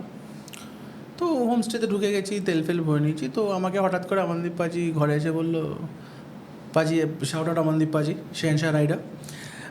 তো হঠাৎ করে এসে বলছে যে পাজি এক কাম করতে হ্যাঁ, बैठ के क्या करेंगे, উমলিংলা ঘুম কে আ যাতে। এখন এমনিতেও এখানে 7-8টার আগে সন্ধে হয় না, তো উমলিংলা পাসটা ঘুরে চলে আসি। ঠিক আছে চলো, কে আসবে, আমি ভাবিও নি। তো উমলিংলা পাস হানলে থেকে যাওয়ার গোটা 3 রাস্তা আছে। সব থেকে সিম্পল রাস্তাটা আমার মনে হয় যে ওখান থেকে বেরিয়ে ফটিলা বলে একটা পাসে উঠতে হয়, তারপর ফটিলা থেকে নামতে হয়, তারপর একটা প্রপার রাস্তা আছে, then you get on to Umlingla pass road. তো আমরা বেরিয়ে গেছি। এবার আমার সেদিনকে একটু শরীরটা খারাপ হয়েছে, মানে খারাপ হচ্ছিল শরীরটা। তো আমার যে এখান থেকে যে বন্ধুটা আমার সঙ্গে গেছিলো, আমি বললাম ভাই তুই গাড়িটা চালা। তো আমি ফটিলা অবধি গাড়ি তুলে দিয়েছিলাম, তারপরে ও চালালো ফটিলা থেকে ও নর্মাল আস্তে আস্তে ওখানে নিচে নেমে তারপরে আমরা উমলিংলায় উঠে গেলাম। এবার Umlingla pass, highest pass in the world, প্রচণ্ড ঠান্ডা এবং যা হাওয়া যাচ্ছে তুই ভাবতে পারবে না, মানে উড়িয়ে নিয়ে চলে যাবে। আমি ইনসার্টে ছবি দিয়ে দেবো, উড়িয়ে নিয়ে চলে যাবে। সো ওখানে গিয়ে ছবি তোলা হলো, সব কিছু হলো, but we were there for like max 5 to 7 minutes, বিকজ অতক্ষণ ওখানে থাকা যাবে না। এবং উমলিংলা পাস ওঠার সময় একটা জায়গা আসে যেখানে লেখা থাকে now you are higher than Everest base camp. ওই একটা সাইনবোর্ড আছে, সেটাকে তুই ক্রস করে যেতে হয়। তো এবার আমি বললাম ঠিক আছে চো, এবার নামছি। তো নেবে টেবে এলো। এবার ফটিলা উঠে আমরা নেবে হানলে ঢুকতে হবে। এবার ফটিলা এসে আমার বন্ধুরা বললো ভাই আমি চোখে দেখতে পাচ্ছি না। তখন রাত হয়ে গেছে, মানে রাত সন্ধে, এবং সব থেকে হচ্ছে স্নোফল শুরু হয়ে গেছে। টেম্পারেচার তখন, এবং ফুল ফ্ল্যাটেড স্নোফল, মানে kind of like a Blizzard, মানে হাওয়াও দিচ্ছে, বরফও পড়ছে।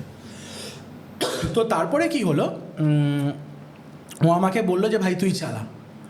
বললাম ঠিক আছে, কোনো অসুবিধা নেই। তো ফটিলা থেকে আমি চালাতে শুরু করলাম। এবার ওপরে উঠছি এবং আমি যেরকম গাড়ি চালাই একটু যাচ্ছি বেশ পিক আপেই। যারা জানে না তাদেরকে বলে দিই যে নীলুদা যখন গাড়ি চালায় তখন পাশে এবং পিছনে যারা বসে থাকে তাদের শুধু সিট বেল্ট পরলে হবে না, তাদেরকে পুরো স্ট্র্যাপ থাকতে হবে সিটের সাথে, ঠিক আছে, কারণ ওটা জেট স্পিডে চলে গাড়ি, এবং পাহাড়ে তো আমি জাস্ট যাই হোক, তো এবারে সেটা সৌরভ তোকে বলতে পারবো, আমার সাথে গেছিলো, ওই জিজ্ঞেস করে নিবি। তো যাই হোক, তো এবারে উঠেছে, এবার প্রত্যেকটা পাসের ওপরে এরকম একটা ফ্ল্যাট জায়গা থাকে যেখানে পাসের ওই জিনিসটা লেখা থাকে নলদাটা। ততক্ষণে সন্ধে হয়ে গেছে। এবার আমরা উঠছি, রাস্তাটা এরকম ডান দিকে বেঁকবে, স্পিড নর্মাল যাচ্ছি, মানে তখন তো ফ্ল্যাট নর্মাল যাচ্ছে, এবার নামাটা শুরু হবে। আর যে যে অমনদীপ পাজি বাইক চালাচ্ছিল ওই অবস্থায়, অমনদীপ পাজি was about a kilometre ahead of us because he was on a bike. আমি, অমরজিৎ পাজি আর পিছনে আমার এই বন্ধুটা বসছিল, ও আমার ঘুমিয়ে গেছে আর আমি গাড়ি চালাচ্ছি। এবার রাস্তাটা এরকম গেছে খাদ, মানে সিঙ্গেল রাস্তা, এদিকে খাদ, মানে এদিকেও ডার্কনেস এদিকেও ডার্কনেস, শুধু আমরা ওই দেখতে পাচ্ছি, মানে রিফ্লেক্টরগুলো, রাস্তার যে রিফ্লেক্টরগুলো থাকে, মানে ওইটা গ্যাপিং ভেবেই আমি গাড়ি চালাচ্ছি। অদ্ভুত ঋষভ, আমি বলছি তোকে আজকে, একটা লোক এরমভাবে রাস্তাটা ক্রস করলো, ক্রস করে এদিকে অন্ধকারে মিলিয়ে গেল। আমি লাইক, এবং ওটা ক্রস করে না আমি 2 সেকেন্ডের জন্য গাড়িটা ব্রেক করলাম, ব্রেক করে ডবল স্পিডে ওখান থেকে বেরিয়ে গেছি। এবং আমি এই কথাটা গাড়িতে কাউকে বলিনি, আমি জানিও না যে গাড়িতে কেউ দেখেছে কি না। এবং তারপর থেকে লিটারালি আমি বেশ জোরে চালিয়ে নেমেছি নিচে নেমে এসে দেখছি যে আমাদের যারা হোমস্টের লোকজন তারা তো ওখানকার আর্মি ফার্মিকে ডেকে নিয়েছে যে এই 4টে ছেলে গেছে, ওরা ফেরেনি, ওরা মনে হয় মরে গেছে, বিকজ যা তা অবস্থা, মানে আমরা যে সময় গেছি সেই সময় চলে আসা মানে একটা বিশাল ব্যাপার। তো ওই সিচুয়েশনটা হয়েছে। তারপরে গাড়ি ফাড়ি লাগিয়ে দিয়েছি, ঘরে ঢুকেছি, চান করেছি গরম জলে, ঠিক আছে। তারপরে কি হলো, अमनदीप पाजी আমার কাছে এলো, বলে পাজি आपसे थोड़ा बात करना है। क्या है? बोला बाहर चलिए ना। গেলাম, যে বাইক চালাচ্ছিল, বলছে आपको कुछ दिखा? বললাম हाँ दिखा। बोला आदमी था ना? বললাম हाँ था। তখন ওনা আমাকে জড়িয়ে ধরে কাঁদতে শুরু করলো। বললাম आप रो क्यों रहे हो? बोलो मैं मर जाता, मेरे को लगा मैं वो आदमी को मार दिया। मैं पाजी आप क्या बात कर रहे हो? बोलो हाँ। তখন আমাকে বলছে যে পাজি हम लोग बच गया नहीं तो मेरा बॉडी, মানে ও ভীষণ একটা ওয়াকআপ হয়ে গেছিলো। তো হিমালয়ার এই দিকটাও আছে, ভৌতিক ব্যাপারও ওখানে আছে। আমি যেরকম এইবার আবার তো এবার জুন মাসে যাব, ঠিক আছে, এইবার কিছু এমন পাসেসে যাব যেখানে খুব কম লোক যায়। এরকম একটা পাস আছে কেলা পাস বলে, কেলা পাস, ওরা ম্যাপেও নেই, ওইটা একটা পাস আছে। তারপর Warila, very high pass. I am sure lot of আমাদের কলকাতায় এরকম এক্সপিডিশন গ্রুপস অ্যান্ড ইউটিউবার্স ফাটাফাটি আছে, মানে আমি তাদেরকে প্রত্যেকজনকে ফলো করি এবং আমি তাদের যেভাবে তারা ইউটিউবে কাজ করছে, যারা সব রাইডাররা আছে, যারা shout out to all moto bloggers, all travel vloggers here, shout out to everyone, মানে and they're doing excessively amazing job. এবং আমি বলছি ভাই, আমি তো কিছু লোকের সাথে রাস্তায় মিটও হয়েছিল, এবং ওরা যে কষ্ট করে ট্রাভেল করে এবং যা মিনিস্কিউল বাজেটে ওরা ট্রাভেল করে, মানে I am a little bit fortunate in that way যে আমি কমফর্টে যে যাওয়া আসা করতে পারি, but I am so proud ভাই। মানে আমি বলছি, মানে আমি গাড়ি চালাতে ভালোবাসি বলে আমি পাগলা, তাই আমি একা 10-15 হাজার কিলোমিটার গাড়ি চালিয়ে দেবো, আমার কিছু মনে হবে না, বাট ওদের ওটা জীবিকা। এবং সেই ভিডিও আপলোড করা, মানে বুঝতে পারছিস, মানে এখান থেকে লখনৌ ননস্টপ রাইড করে গেল একজন 1000 কিলোমিটার, আমরা তো গাড়ির মধ্যে পুরো কুকুনে বেরিয়ে চলে গেলাম, আর বাইকে করে 1000 কিলোমিটার যাওয়া বিশাল ব্যাপার, ইটস নট ইজি। সেখানে গিয়ে তুমি হাইওয়ে হোটেলে গেলে জামা কাপড় ছেড়ে তুমি ঘুমোতে পারবে না, তোমাকে এডিটে বসতে হবে, ওই ল্যাপটপ, ড্রোন, সব প্রত্যেকটা জায়গায় দাঁড়িয়ে ড্রোন ফুটেজ তোলা, সেটাকে কনভার্ট করে এডিট করে এবার কোনো জায়গায় নেট নেই, মানে সুপার হ্যাটস অফ, মানে সিরিয়াস বলছি। মানে আমি হয়তো ফিরে এসে ভাই সব, আমি যদি ফুটেজ এবারে তুলি, আমি ফিরে এসে হয়তো অর্ণবকে বলো ভাই এই নাও ফুটেজ, তুমি কোনো একটা এডিটরকে দিয়ে ভালো এডিট করে আমাকে দিয়ে দাও, আমি তো আর নিজে বসে এডিট করবো না, বাট এরা সবাই নিজেরা এডিট করে। which is very commendable. And Himalayas. ও ওটার ওপর ভাই আমি নরওয়ে গেছি, সুইজারল্যান্ড গেছি, সব রকম পাহাড় আমি দেখে নিয়েছি। বাকি সব পাহাড় একদিকে, হিমালয় একদিকে। ফ্যাক্ট। ট্রু। মানে সত্যি কথা বলছি, মানে আমি তোকে বলছি যে এই যে তুই কাঁদলি, ইটস লাইক তোর নেগেটিভিটিটা তোর ওই চোখের জল দিয়ে বেরিয়ে গেল, মানে ক্লেনজিং হলো টু সাম এক্সটেন্ট। আমি দেখছি তুমি এখানে একটা সাদা কিছু একটা কাগজ না এটা তো এই কাগজে কিছু না, এই কাগজে আমাদের এই কাগজে আমাকে প্রথমে অ্যাকচুয়ালি প্রমিস করা হয়েছিল যে কিছু একটা কোয়েশ্চেনের হবে, বাট তারপরে আমরা ওই কোয়েশ্চেনের গুলি মেরে হয় আর কি, আমরা একদম আড্ডায় মশগুল হয়ে গেছি। অ্যাকচুয়ালি দেখ এই ফরম্যাটটা না ওই পডকাস্টের ফরম্যাটে নেই, মানে অ্যাটলিস্ট আমি আমার বন্ধু বান্ধবদের সাথে পডকাস্ট ফরম্যাটটা তো করতে পারবো, তখন ওরাই আমায় খিল্লি করবে, তো করতে পারবো না। আমি কোনো ধর আজকে বড় কোনো ধর সে বুমবাদার সাথে, বুমবাদা প্লিজ যদি বুমবাদা করে পডকাস্ট, আমি বাড়িতে গিয়ে করতে পারি, বুমবাদা কোনো চাপ নেই, তুই করে চলে আসিস। আচ্ছা বাদে তোর বুমবাদার সাথে এক্সপিরিয়েন্স কিরকম ছিল প্রসেনজিৎ ভেস ঋতুপর্ণা? Absolutely brilliant. মানে আমি বলবো যে আমি তার আগে তো বুম্বাদাকে ওই দূর থেকেই দেখেছি এবং দূর থেকেই দেখেছি ভাই, আমি কাছে যাওয়ার কিন্তু কাছ থেকে দেখে আমি বুঝলাম যে কেন প্রসেনজিৎ চট্টোপাধ্যায়কে মানুষ ইন্ডাস্ট্রি বলে, কেন তাকে এই ইন্ডাস্ট্রির, বাংলা ফিল্ম ইন্ডাস্ট্রির অভিভাবক বলা হয়, কেন সেই তার কারণ হচ্ছে ইটস নট ইজি। হয়তো অনেকে বুম্বাদাকে জাজ করতে পারে because of the kind of films he did back in the 90s, but I absolutely love those films. মানে I love one of my favourite films, যেটা আমি তোকেও বলেছিলাম, আমি ওটার নাম ভুলে গেছিলাম, তাও তোকে তুই আমাকে বলি না নিলু তো ওটা খেলাঘর। What a film ভাই, খেলাঘর, shout out man, oh my god। Even আমি বলছি এগুলো একদম আউট অ্যান্ড আউট কমার্শিয়াল, প্রতিবাদ, শ্বশুরবাড়ি জিন্দাবাদ, কাঁদছে লোকজন হলে, অন্নদাতা। সো বুম্বাদার অ্যাকশনটা মনে আছে, মাই গড। তো বুম্বাদার সব থেকে বড় হচ্ছে আমাদের একদিন একটা শ্যুট ছিল, গানের শ্যুট, যে গানটা বুম্বাদাও ফিচার করছিলেন। So he was the producer of the film, he was featuring in the film. He came at around 1 o'clock রাত্রিবেলা, নাইট শ্যুট ছিল।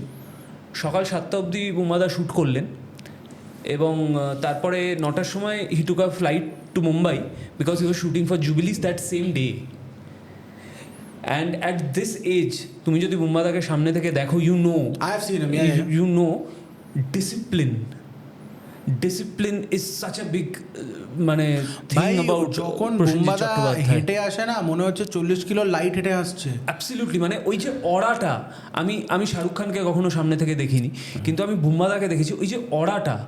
এবং অ্যাজ আ হিউম্যান বিং, আমি অ্যাজ আ প্রডিউসার তো কাজ করেছি, অ্যাজ আ হিউম্যান বিং আমার মনে আছে প্রসেনজিৎ ভেস ঋতুপর্ণা খুব শীঘ্রই OTT এবং স্যাটেলাইট চ্যানেলসে বেরোবে, আপনারা দেখতে পাবেন। তো একটা সিন ছিল যেখানে আমি বুম্বাদার ছবির সাথে কথা বলি, পোস্টারের সাথে কথা বলি, এবং প্রসেনজিৎ চট্টোপাধ্যায়ের পোস্টার, মানে ওনার ওপর আমার খুব রাগ হয়, তো আমার ওই পোস্টারটার ওপর রাগ দেখানো ছিল। তো আমি ডিরেক্টরকে বললাম যে আমি একটা ইম্প্রোভাইজ করি, ওখানে একটা কম্পাস রাখা ছিল, হ্যাঁ এমনি রাখা ছিল প্রপসে, তো আমি বললাম এখানে কম্পাসটা আছে, তো আমি একটা কাজ করি, let me pick up the compass, আর বুম্বাদার ওই পোস্টারটাকে একদম ভীষণ ভায়োলেন্টলি আমি ছিঁড়ে দিই আর কি, ওই রাগটা তাহলে ভেন্ট আউট হবে। So I was doing that, এবং খুবই মানে ওই অ্যাঙ্গারটা নিয়ে এবারে এটা করার পর আমি জানতাম না যে দাদা কখন এসছেন, এবং হি ওয়াজ ওয়াচিং দ্য মনিটর। আমি শটটা একটা ঘরের মধ্যে হচ্ছিল, আমি ঘর থেকে বেরোলাম, যে ডিরেক্টরকে বললো কেমন দিলাম, ওরকম একটা ভাব নিয়ে আমি দেখলাম মনিটরে এখান থেকে একটা মাথা বেরোলো, কম্পাস দিয়ে চোখটা কি ফুটো করে দিলি? অ্যান্ড আই ওয়াজ লাইক শেষ, আমার ক্যারিয়ার শেষ। ব্রিলিয়েন্ট হয়েছে ওই যে, মানে এইটুকুনি, it gives you such a big boost. এবং মানে আমরা তো বুম্বাদার কাছে আমরা উই আর লাইক, আমরা কিছুই না। উনি যেভাবে ইন্ডাস্ট্রিটাকে একার কাঁধে প্রায় 20-30 বছর একার কাঁধে নিয়ে চলেছেন, এটা true, we can't deny that. এবং এখনও যে যাই করুক না কেন, মানে আমার মনে হয় যে বুম্বাদাকে গিয়ে বলা, আমারও কোনো নতুন ছবি বেরোলে বা কোনো গান বেরোলে আমি খুব ভয়ে বুম্বাদাকে হোয়াটসঅ্যাপ করি, দাদা এই গানটা বেরিয়েছে। He makes a point to watch it, give me his feedback. এবং সেটা শুধু আমাকে নয়, এটা উনি সবাইকে করেন।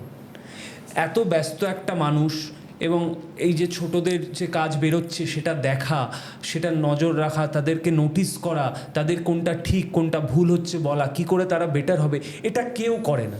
মানে আমার ওয়ান অফ দ্য ড্রিম, মানে আমার ড্রিম গেস্ট ভাই, আমি যদি মানে আই ডোন্ট নো এভার, মানে সেটা দেখা যাক, মানে টাচ উড যে হাইপ কাস্টে খুব শীঘ্রই আমরা প্রসেনজিৎ চট্টোপাধ্যায়কে যাতে দেখতে পাই। মানে সিরিয়াস, মানে ওটা মানে he is industry, absolutely he is industry, he is like the father figure of the industry. মানে সেটা ওনাকে দেখলে, ওনার সাথে কথা বললে, ইন্টারাক্ট করলে বোঝা যায়। এবং he is very warm as a person, I very think warm. এবং ওই হয় না এক একটা মানুষের না ওই ওয়ার্মটা থাকে, that they can transfer it to you. আমার যখন মরালিও কখনো কখনো ডাউন লাগে, আমি খুব কম মানুষ আছে যাদেরকে ব্যক্তিগতভাবে বলি যে আমি ডাউন আছি। বুম্বাদা তাদের মধ্যে একজন। আমি ডাউন থাকলে আমি কখনো টেক্সট করি, উনি কিন্তু he always makes it a point to reply me back যে চিন্তা করিস না বাবু, everything will be fine, you are a good actor, তুই শুধু ক্রাফটে মন দে। He makes it a point. So I think this is what makes him the father figure of the industry. Prosenjit Chattopadhyay মানে industry. হ্যাঁ, এটা একদম। এবং প্রসেনজিৎ ওয়েডস ঋতুপর্ণাতে, বাই দ্য ওয়ে এটা বলে দিই, প্রসেনজিৎ ওয়েডস ঋতুপর্ণাতে কিন্তু আমি প্রসেনজিৎ চ্যাটার্জির ভূমিকায় অভিনয় করেছি, আর ওই ছবিতে আমার ডাক নামও বুম্বা। বিশাল ব্যাপার তো। মানে হ্যাঁ, মানে ওই মানুষটাকে সত্যি ট্রু। তো এখন যে what is your take on Khadaan and this Khadaan fever which is going on now? I think I'm a দেবদা ফ্যান টু। মানে এটা আমি অনেক জায়গায় বলেছি, আমি দেবদাকেও পার্সোনালি বলেছি যে আমি চ্যালেঞ্জ 3বার হলে টিকিট কেটে দেখেছি, 2বার ব্ল্যাকে টিকিট কেটে দেখেছি আমি সেই সময়। এবং আমার একটা খুব পুরনো ছবি আছে, সেটা যদি কোনোদিনও আমি পাই সারফেস করব, আমি জানি না। সেটা হচ্ছে চ্যালেঞ্জ দেখে আমি ওরকম একটা স্লিং ব্যাগ কিনেছিলাম, এবং স্যান্ডো গেঞ্জি পরে, তখন এত ভালো চেহারা ছিল না, রোগা প্যাটকা ছিলাম, ওরকম একটা চশমা পরে, ওরকম দেবদাকে বলেছি চ্যালেঞ্জ নিবি না বল সালা বলে, পুরো বলেছিস? গল্পটা বলিনি, কিন্তু I am a very big fan of দেবদা, just because I think he is such a wonderful person. Superstar next door. He's a superstar next door, and he's a very jovial human being. Mane, you see him, you kind of smile, you know, because he's always smiling back at you. Always. সব সময় দেবদাকে আমি কখনো দেখিনি যে দেবদা ভুরু কুচকে হ্যাঁ ঠিক আছে, আচ্ছা ঠিক আছে, হাব ভাবটা নেই, কি রে কেমন আছিস, হ্যাঁ সব ঠিক আছে, কি রে তোর ছবিটা, he is always like that. মানে হি ইজ এ সুপারস্টার। কিন্তু আমি যতবারই ইন্টারাক্ট করেছি, আমার দেখে আমার মনে হচ্ছে আমি আমার বড় ভাইয়ের সাথে ইন্টারাক্ট করছি আর কি।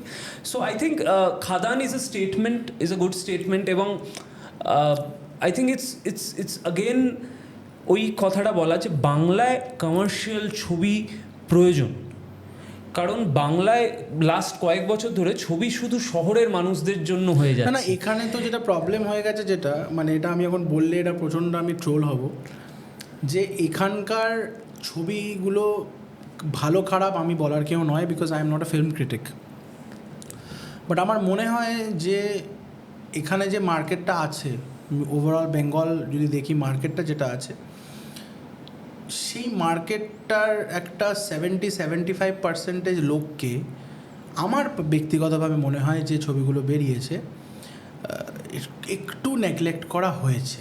অ্যাবসলিউটলি। তুমি বলো আজকে বাংলার অল টাইম হাইয়েস্ট ক্রসিং সিনেমার নাম কি? অ্যামাজন অভিযান।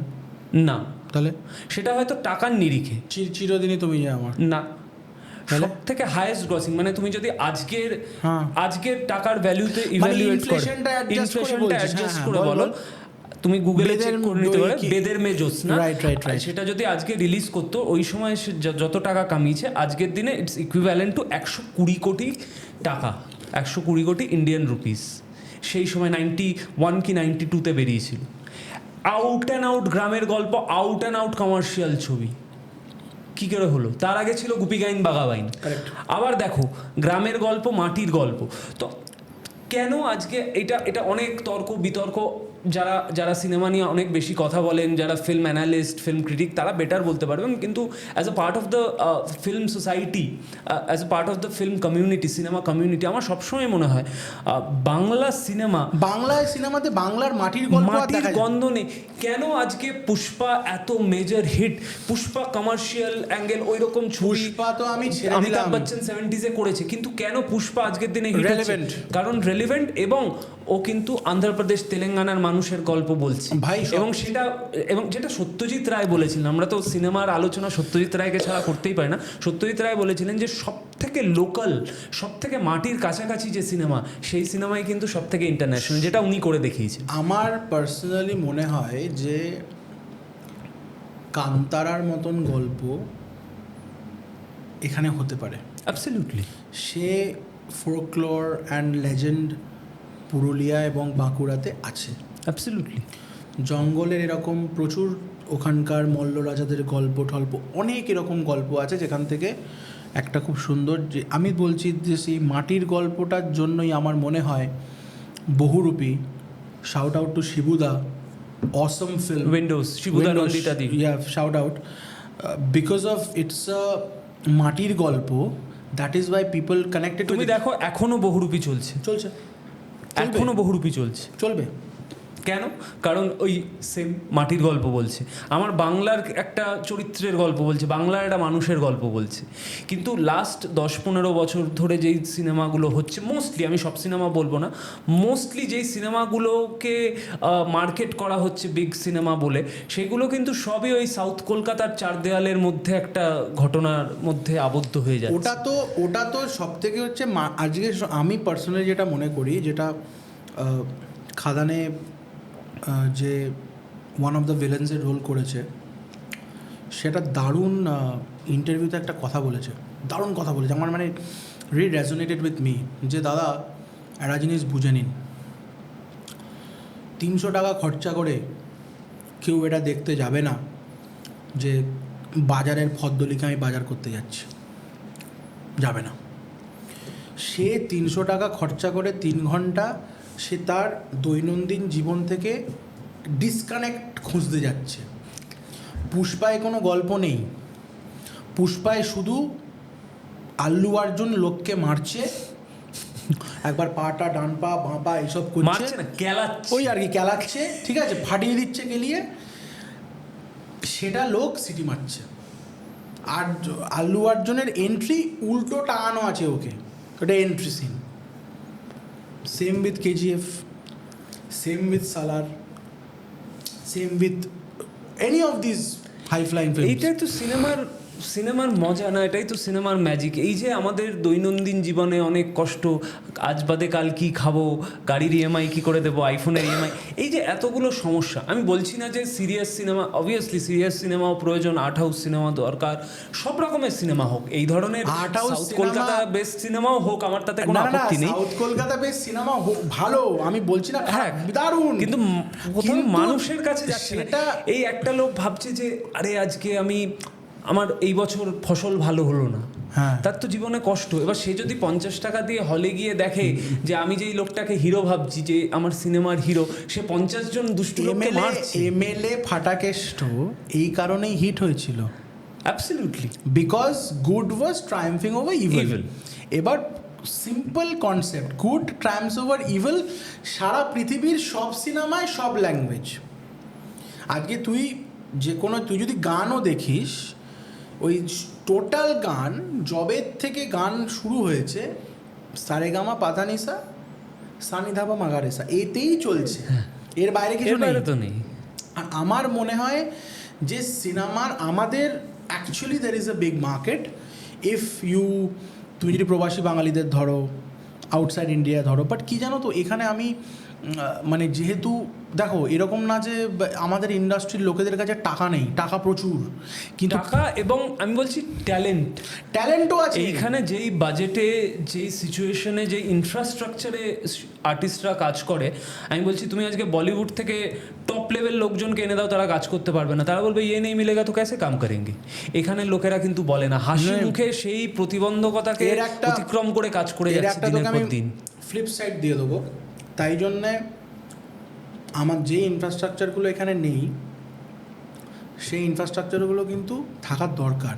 It's normal, it is abnormal that we don't have it, it's normal. তাই জন্যে সেই ডিওপি বা ডিরেক্টর এসে বলে ইয়ে কিউ নেই হ্যাঁ। পয়েন্ট হচ্ছে একটাই, কিউ কি ও নেই হ্যাঁ, তুমি 50% অবধি ছবিটা গিয়ে বানিয়ে দিচ্ছ। আজকে প্রত্যেকটা ছবি ভালো, বাট কোনো ছবি রিমার্কেবল নয়। তো তুমি যদি রিমার্কেবল তোমার যদি ছবি না হয়, তাহলে না লক্ষ্মী আসবে না সরস্বতী পুরোপুরি আসবে। এই আরেকটা কথা বলবো, এই যে মার্কেট নিয়ে তুমি কথা বললে, আজ থেকে 10 বছর আগে কে মালায়ালাম ছবি দেখতো? দেখে না কেরালার বাইরে কারা খুব কম, হয়তো ভাই ছোট্ট উদাহরণ, অত দূরে যাওয়ারই যে দরকার নেই। তুই আমাকে একটা কথা বল না, জেলার সরি গাদার জেলার আর দেবের ওই ব্যোমকেশ বা বাঘাযতীন ওয়ান অফ দ্য এই ছবি সেই সময় বেরিয়েছিল। গাদার সবাইকে শুয়ে দিল, ওই সেই সেন্টিমেন্টে শুয়ে দিল, এবং পাবলিক পাগল। আমি লোককে গাদারকে চেয়ার ফিয়ার ভাঙছে হলের মধ্যে, সব ভিডিও আমরা দেখেছি। সেই একই সময় জেলারও এলো। জেলার আসার পর জেলার সাউথ ইন্ডিয়াতে 500 কোটি টাকার ব্যবসা করলো সব কটা স্টেট মিলিয়ে। সেই একই জেলার তুই শুধু একবার ইন্টারনেটে দেখে নিবি যে আমাদের ওয়েস্ট বেঙ্গলে কত টাকা ব্যবসা করেছে। আমার পয়েন্ট হচ্ছে যে এইখানকার বাংলার লোকই বাংলা ছবি না দেখে রজনীকান্তকে কেন দেখতে যাচ্ছে? সেটাই আমি বলছি। তুমি তো ওই ছেড়ে দাও, এই 10 বছর আগে মালায়ালাম ছবি কেউ দেখতো না। এখন তুমি দেখো মালায়ালাম ছবি, এই ফাহাদ ফাসিল, এখন হচ্ছে মালায়ালাম ছবি দেখা মানে you are hip and happening, ঠিক আছে? আগে লোকে কিন্তু আমি বলছি যে মালায়ালাম ছবি যদি তুমি দেখো, তার মধ্যে এত লাইফ আছে, এত এন্টারটেইনমেন্ট আছে।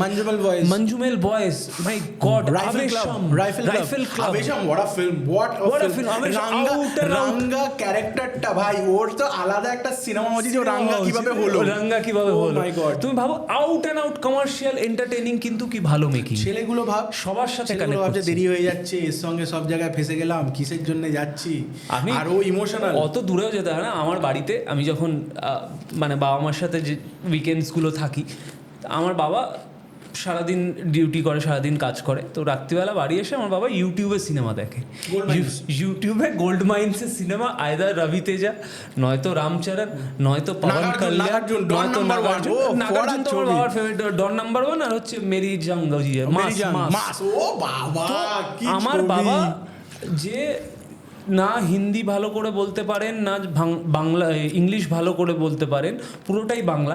আমার বাবা ওই ছবিগুলোর হিন্দি ডাব করা ভার্সনগুলো যেগুলো ইউটিউবে ফ্রিতে আছে, ওইগুলো বসে বসে আর ওইগুলোর কি ভিউ, মানে সব 80 মিলিয়ন 100 মিলিয়ন ভিউ। আমাকে একটা কথা বল, মেরি জাং, বিজিল, এসব ছবিগুলো তো ইউটিউবে আছে, থালাপাতির সব ছবিগুলো আছে। খাদানের কি তামিল ডাবড ভার্সন কেউ ইউটিউবে দেখবে? সেইটাই, this was the point I was coming to. আজকে তুমি দেখো সাউথ ইন্ডিয়ান ফিল্ম কীভাবে গ্লোবাল এবং প্যান ইন্ডিয়ান মার্কেট কভার করছে। যে অনন্ত আম্বানির বিয়েতে, অনন্তেরই তো বিয়ে হলো, অনন্তের বিয়েতে Shahrukh Khan, Salman Khan, Aamir Khan, the 3 biggest superstars they are dancing on Natu Natu, which is from a Telugu film, which won an Oscar. And in the videos we have seen on YouTube that M.M. Kirivani and Rajamouli sir, they are in talking with Steven Spielberg and James Cameron. They are saying that we are overwhelmed by watching your film. RRR আজকে যতই মানুষ বলুক না কি, কিন্তু যখন ওই NTR বেরোচ্ছে ওই ঝাঁপ দিয়ে পিছন দিয়ে এতগুলো পশু পাখি একসাথে ঝাঁপ দিচ্ছে, that's an impact, that's magic, that's what people want to watch. Why people loved it, because, and you won't believe, that particular scene and every other scene, each and every scene was intricately stitched. And you have to understand যে সময়টা এই জন্যই লাগে। এখানে 14 দিনের ছবি shoot করে সবাই কি করলাম, হয়তো হয় না। তোমাকে সময়টা তো দিতে হবে, কাজ পাচ্ছি না, আরো কাজ পাবো না, সময়টা তো দিতে হবে রে ভাই। তুমি তো আজকে তুমি একটা কথা বলো, আজকে T20 ক্রিকেট হয়, 50 ওভার্সের ক্রিকেট হয়, টেস্ট ক্রিকেট হয়। আমি ছোটোবেলায় টুকটাক ক্রিকেট খেলেছি বলে আমার টেস্ট ক্রিকেট পছন্দ। বাট যে এখন খেলছে সে কিন্তু ইন্ডিয়া খেলার জন্য খেলছে না, সে খেলছে আমি T20 যে কোনো একটা IPL-এর টিমে ঢুকে যাবো। ঢুকলেই কোটি, কোনো চাপ নেই, বাড়ি খেয়ে নেবো, গাড়ি খেয়ে নেবো, শুয়ে থাকবো, ব্যাস। বিরাট কোহলির হেড পজিশনটা নিয়ে কেউ চিন্তিত নয়, ও কাঁধে কি ট্যাটু করেছে সেটা নিয়ে চিন্তিত। হেড পজিশন নিয়ে কেউ চিন্তিত নয়, যে হেড পজিশনটা খারাপ আছে বলে সেকেন্ড স্লিপে বারবার ক্যাচ দিচ্ছে, এটা নিয়ে কেউ আলোচনা করছে না। কেউ, যতগুলো লোক বিরাট কোহলিকে গালাগালি দিচ্ছে, কেউ এটা নিয়ে আলোচনা করছে না যে ওর head position is the problem. তো সারা সোসাইটির আজকে ডেটে head position is the problem, এটাই প্রবলেম সবার একই। তুই পার্টিতে যা, পার্টিতে লোক, হ্যাঁ ভালো আছিস, কি হবে? মানুষ টু মানুষ কানেকশন জিরো। আসলে হেড ডাউন হয়ে গেছে তো সোসাইটির, হেড ডাউন এরকম সব সময়। একটা স্ক্রিন সিদ্ধারাকে বেঁকিয়ে দিল, বুঝলে? এটা রিল কাটবো আমি, এটা হেভি ডায়লগ, ঠিক আছে? রিল কেটে দিবি ভাই, ঠিক আছে? এটা ঠিক আছে। তো এইটাই হচ্ছে কথা। এবং ইভেন আর ভালো কাজ হলেও না, আমি লোককে দেখেছি সেই জিলটা নিজের মধ্যে নেই যে ভাই কাজটা শেষ করব। অনেক এরকম কাজ ফাটাফাটি ভালো বসে আছে। আমাদেরই কত ছবি বসে আছে, দর্শক জানতেও পাচ্ছে না।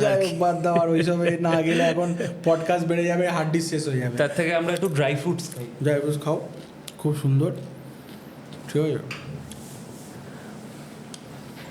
হট চকলেটটা কিন্তু দারুণ। Starbucks please sponsor. আপনার মনে করছেন হয়তো আমাদের এখানে কফি, আমাদের খুব গরিব সেট আপ, এখানে কোনো কফি টফি নেই, আমরা বাইরে থেকে আনিয়েছি।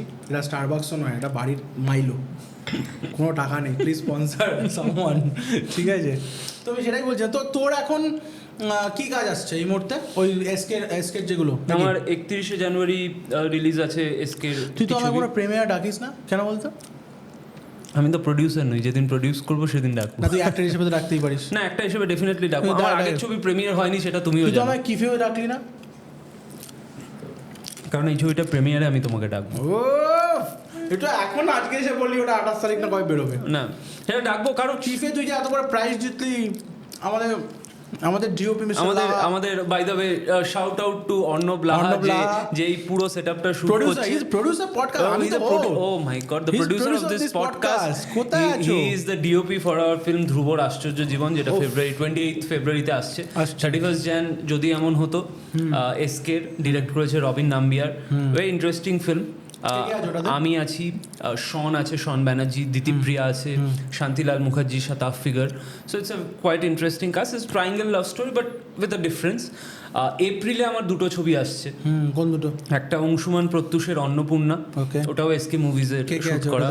অনন্যা চ্যাটার্জি, আমি, Ditipriya, Arna Mukhopadhyay, Alexander Taylor, Anusha Viswanathan, Kanchan Mallick, Shantilal Mukherjee. Is a huge caste.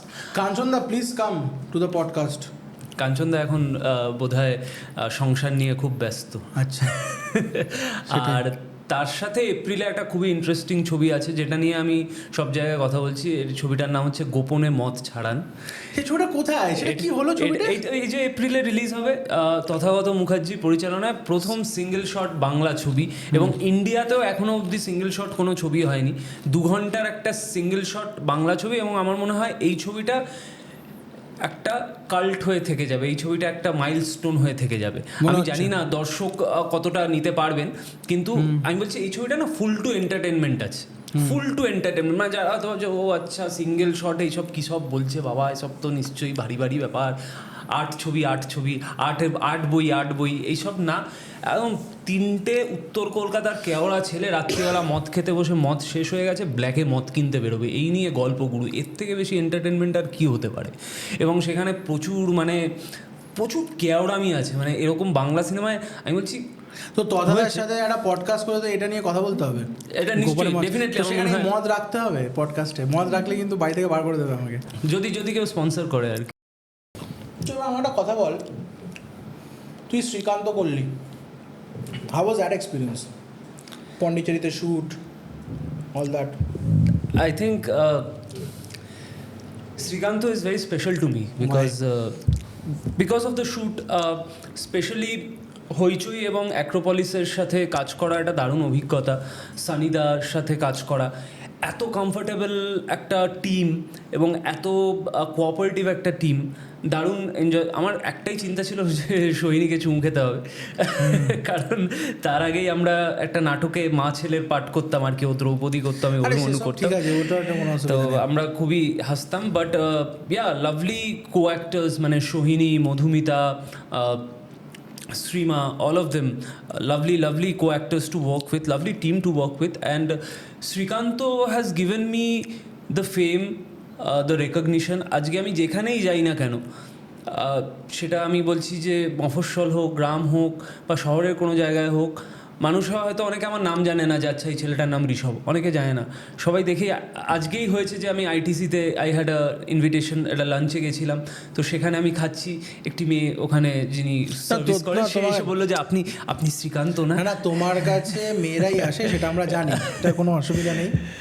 ছেলেরাও আসে, ছেলেরাও আসে, মানে ওইভাবে আসে না, ওইভাবে আসে না, ছেলেরা ওইভাবে আসে না, ছেলেরা ওইটা ইন্সপায়ার্ড হয়ে আসে যে দাদা শ্রীকান্ত ওইরকম একটা প্রেম চাই দাদা। ক্যামেরা ঠিক আছে, তুই বল না, সত্যি কথা বল না। শ্রীকান্ত না, ছেলেরা খুব ইন্সপায়ার্ড হয় যে ওরা জীবনে ওরকম একটা প্রেম চায় আর কি, একটা রেবেল প্রেম আর কি। শ্রীকান্তর মূল নির্যাসটা তো হচ্ছে যে প্রেমের রেবেলিয়ান আর কি, যে ওরকম একটা প্রেম, অড প্রেম আর কি। আর দেখো, একটু বয়সে বড় মহিলাদের প্রতি তো দুর্বলতা সবারই থাকে, এই নিয়ে তুমি এইসব নিয়ে কিছু বললাম না, এইসব নিয়ে এটা আমাদের অন্য একটা আলোচনায় চলে যাবে। কিন্তু আমার মনে হয় সবারই ছোটবেলায় একটু ওই টিচারের ওপর হালকা ক্রাশ, বা ওই পাশের বাড়ি একটু দিদি হালকা কলেজে পড়ে, আমি ওটা তো সবাই এক্সপিরিয়েন্স করেছে, সবাই খুব কানেক্ট করতে পারে চরিত্রটার সাথে। এগুলো বেশি বলিস না, যা হবে কমেন্ট সেকশনে বুঝতে পারছিস তো। হ্যাঁ, মানে হোক, আপনার প্লিজ ফিল ফ্রি। দেখুন, ওই রাগ ঢাক করে লাভ নেই, আমরা 150 কোটির দেশে বাস করি, রাগ ঢাক করে লাভ নেই। প্রেম একটা পবিত্র জিনিস, প্রেম একটা, দেখো রাধা কৃষ্ণেরও তো প্রেম ওইভাবেই ছিল। তুমি আবার শ্রীকান্ত যাতে রাধা কৃষ্ণ নিয়ে চলে আসছো, সম্পর্কে তো রাধা কৃষ্ণের মামি হতেন, হ্যাঁ, তার মধ্যেও তো প্রেম আছে। তো প্রেমের তো ভাষা নেই, প্রেম একটা ইউনিভার্সাল ব্যাপার, প্রেম একটা উপলব্ধির ব্যাপার, সবাই প্রেম করুন, বিয়ে না করলেও চলবে। বিয়ে নিয়ে what's your take? I am not against marriage, সবাই ভাবে আমি, কিন্তু আমি, মানে উনি শুনছেন তাই জন্য কি তুই বলছিস? না, আমি বলছি, পুরোটা বলিনি, সেটা হচ্ছে আমি, এক্সকিউজ মি ম্যাম প্লিজ, খুব সম্ভবত আমি বিয়ে করবো না, কারণ আমি বিয়েতে আমি নিজেকে বিশ্বাস করি না যে আমি একটা বিয়ের মতো রেসপন্সিবিলিটি। তো মানে বিয়েটা কেন করবি না? বিয়ে তো মানুষের করা উচিত।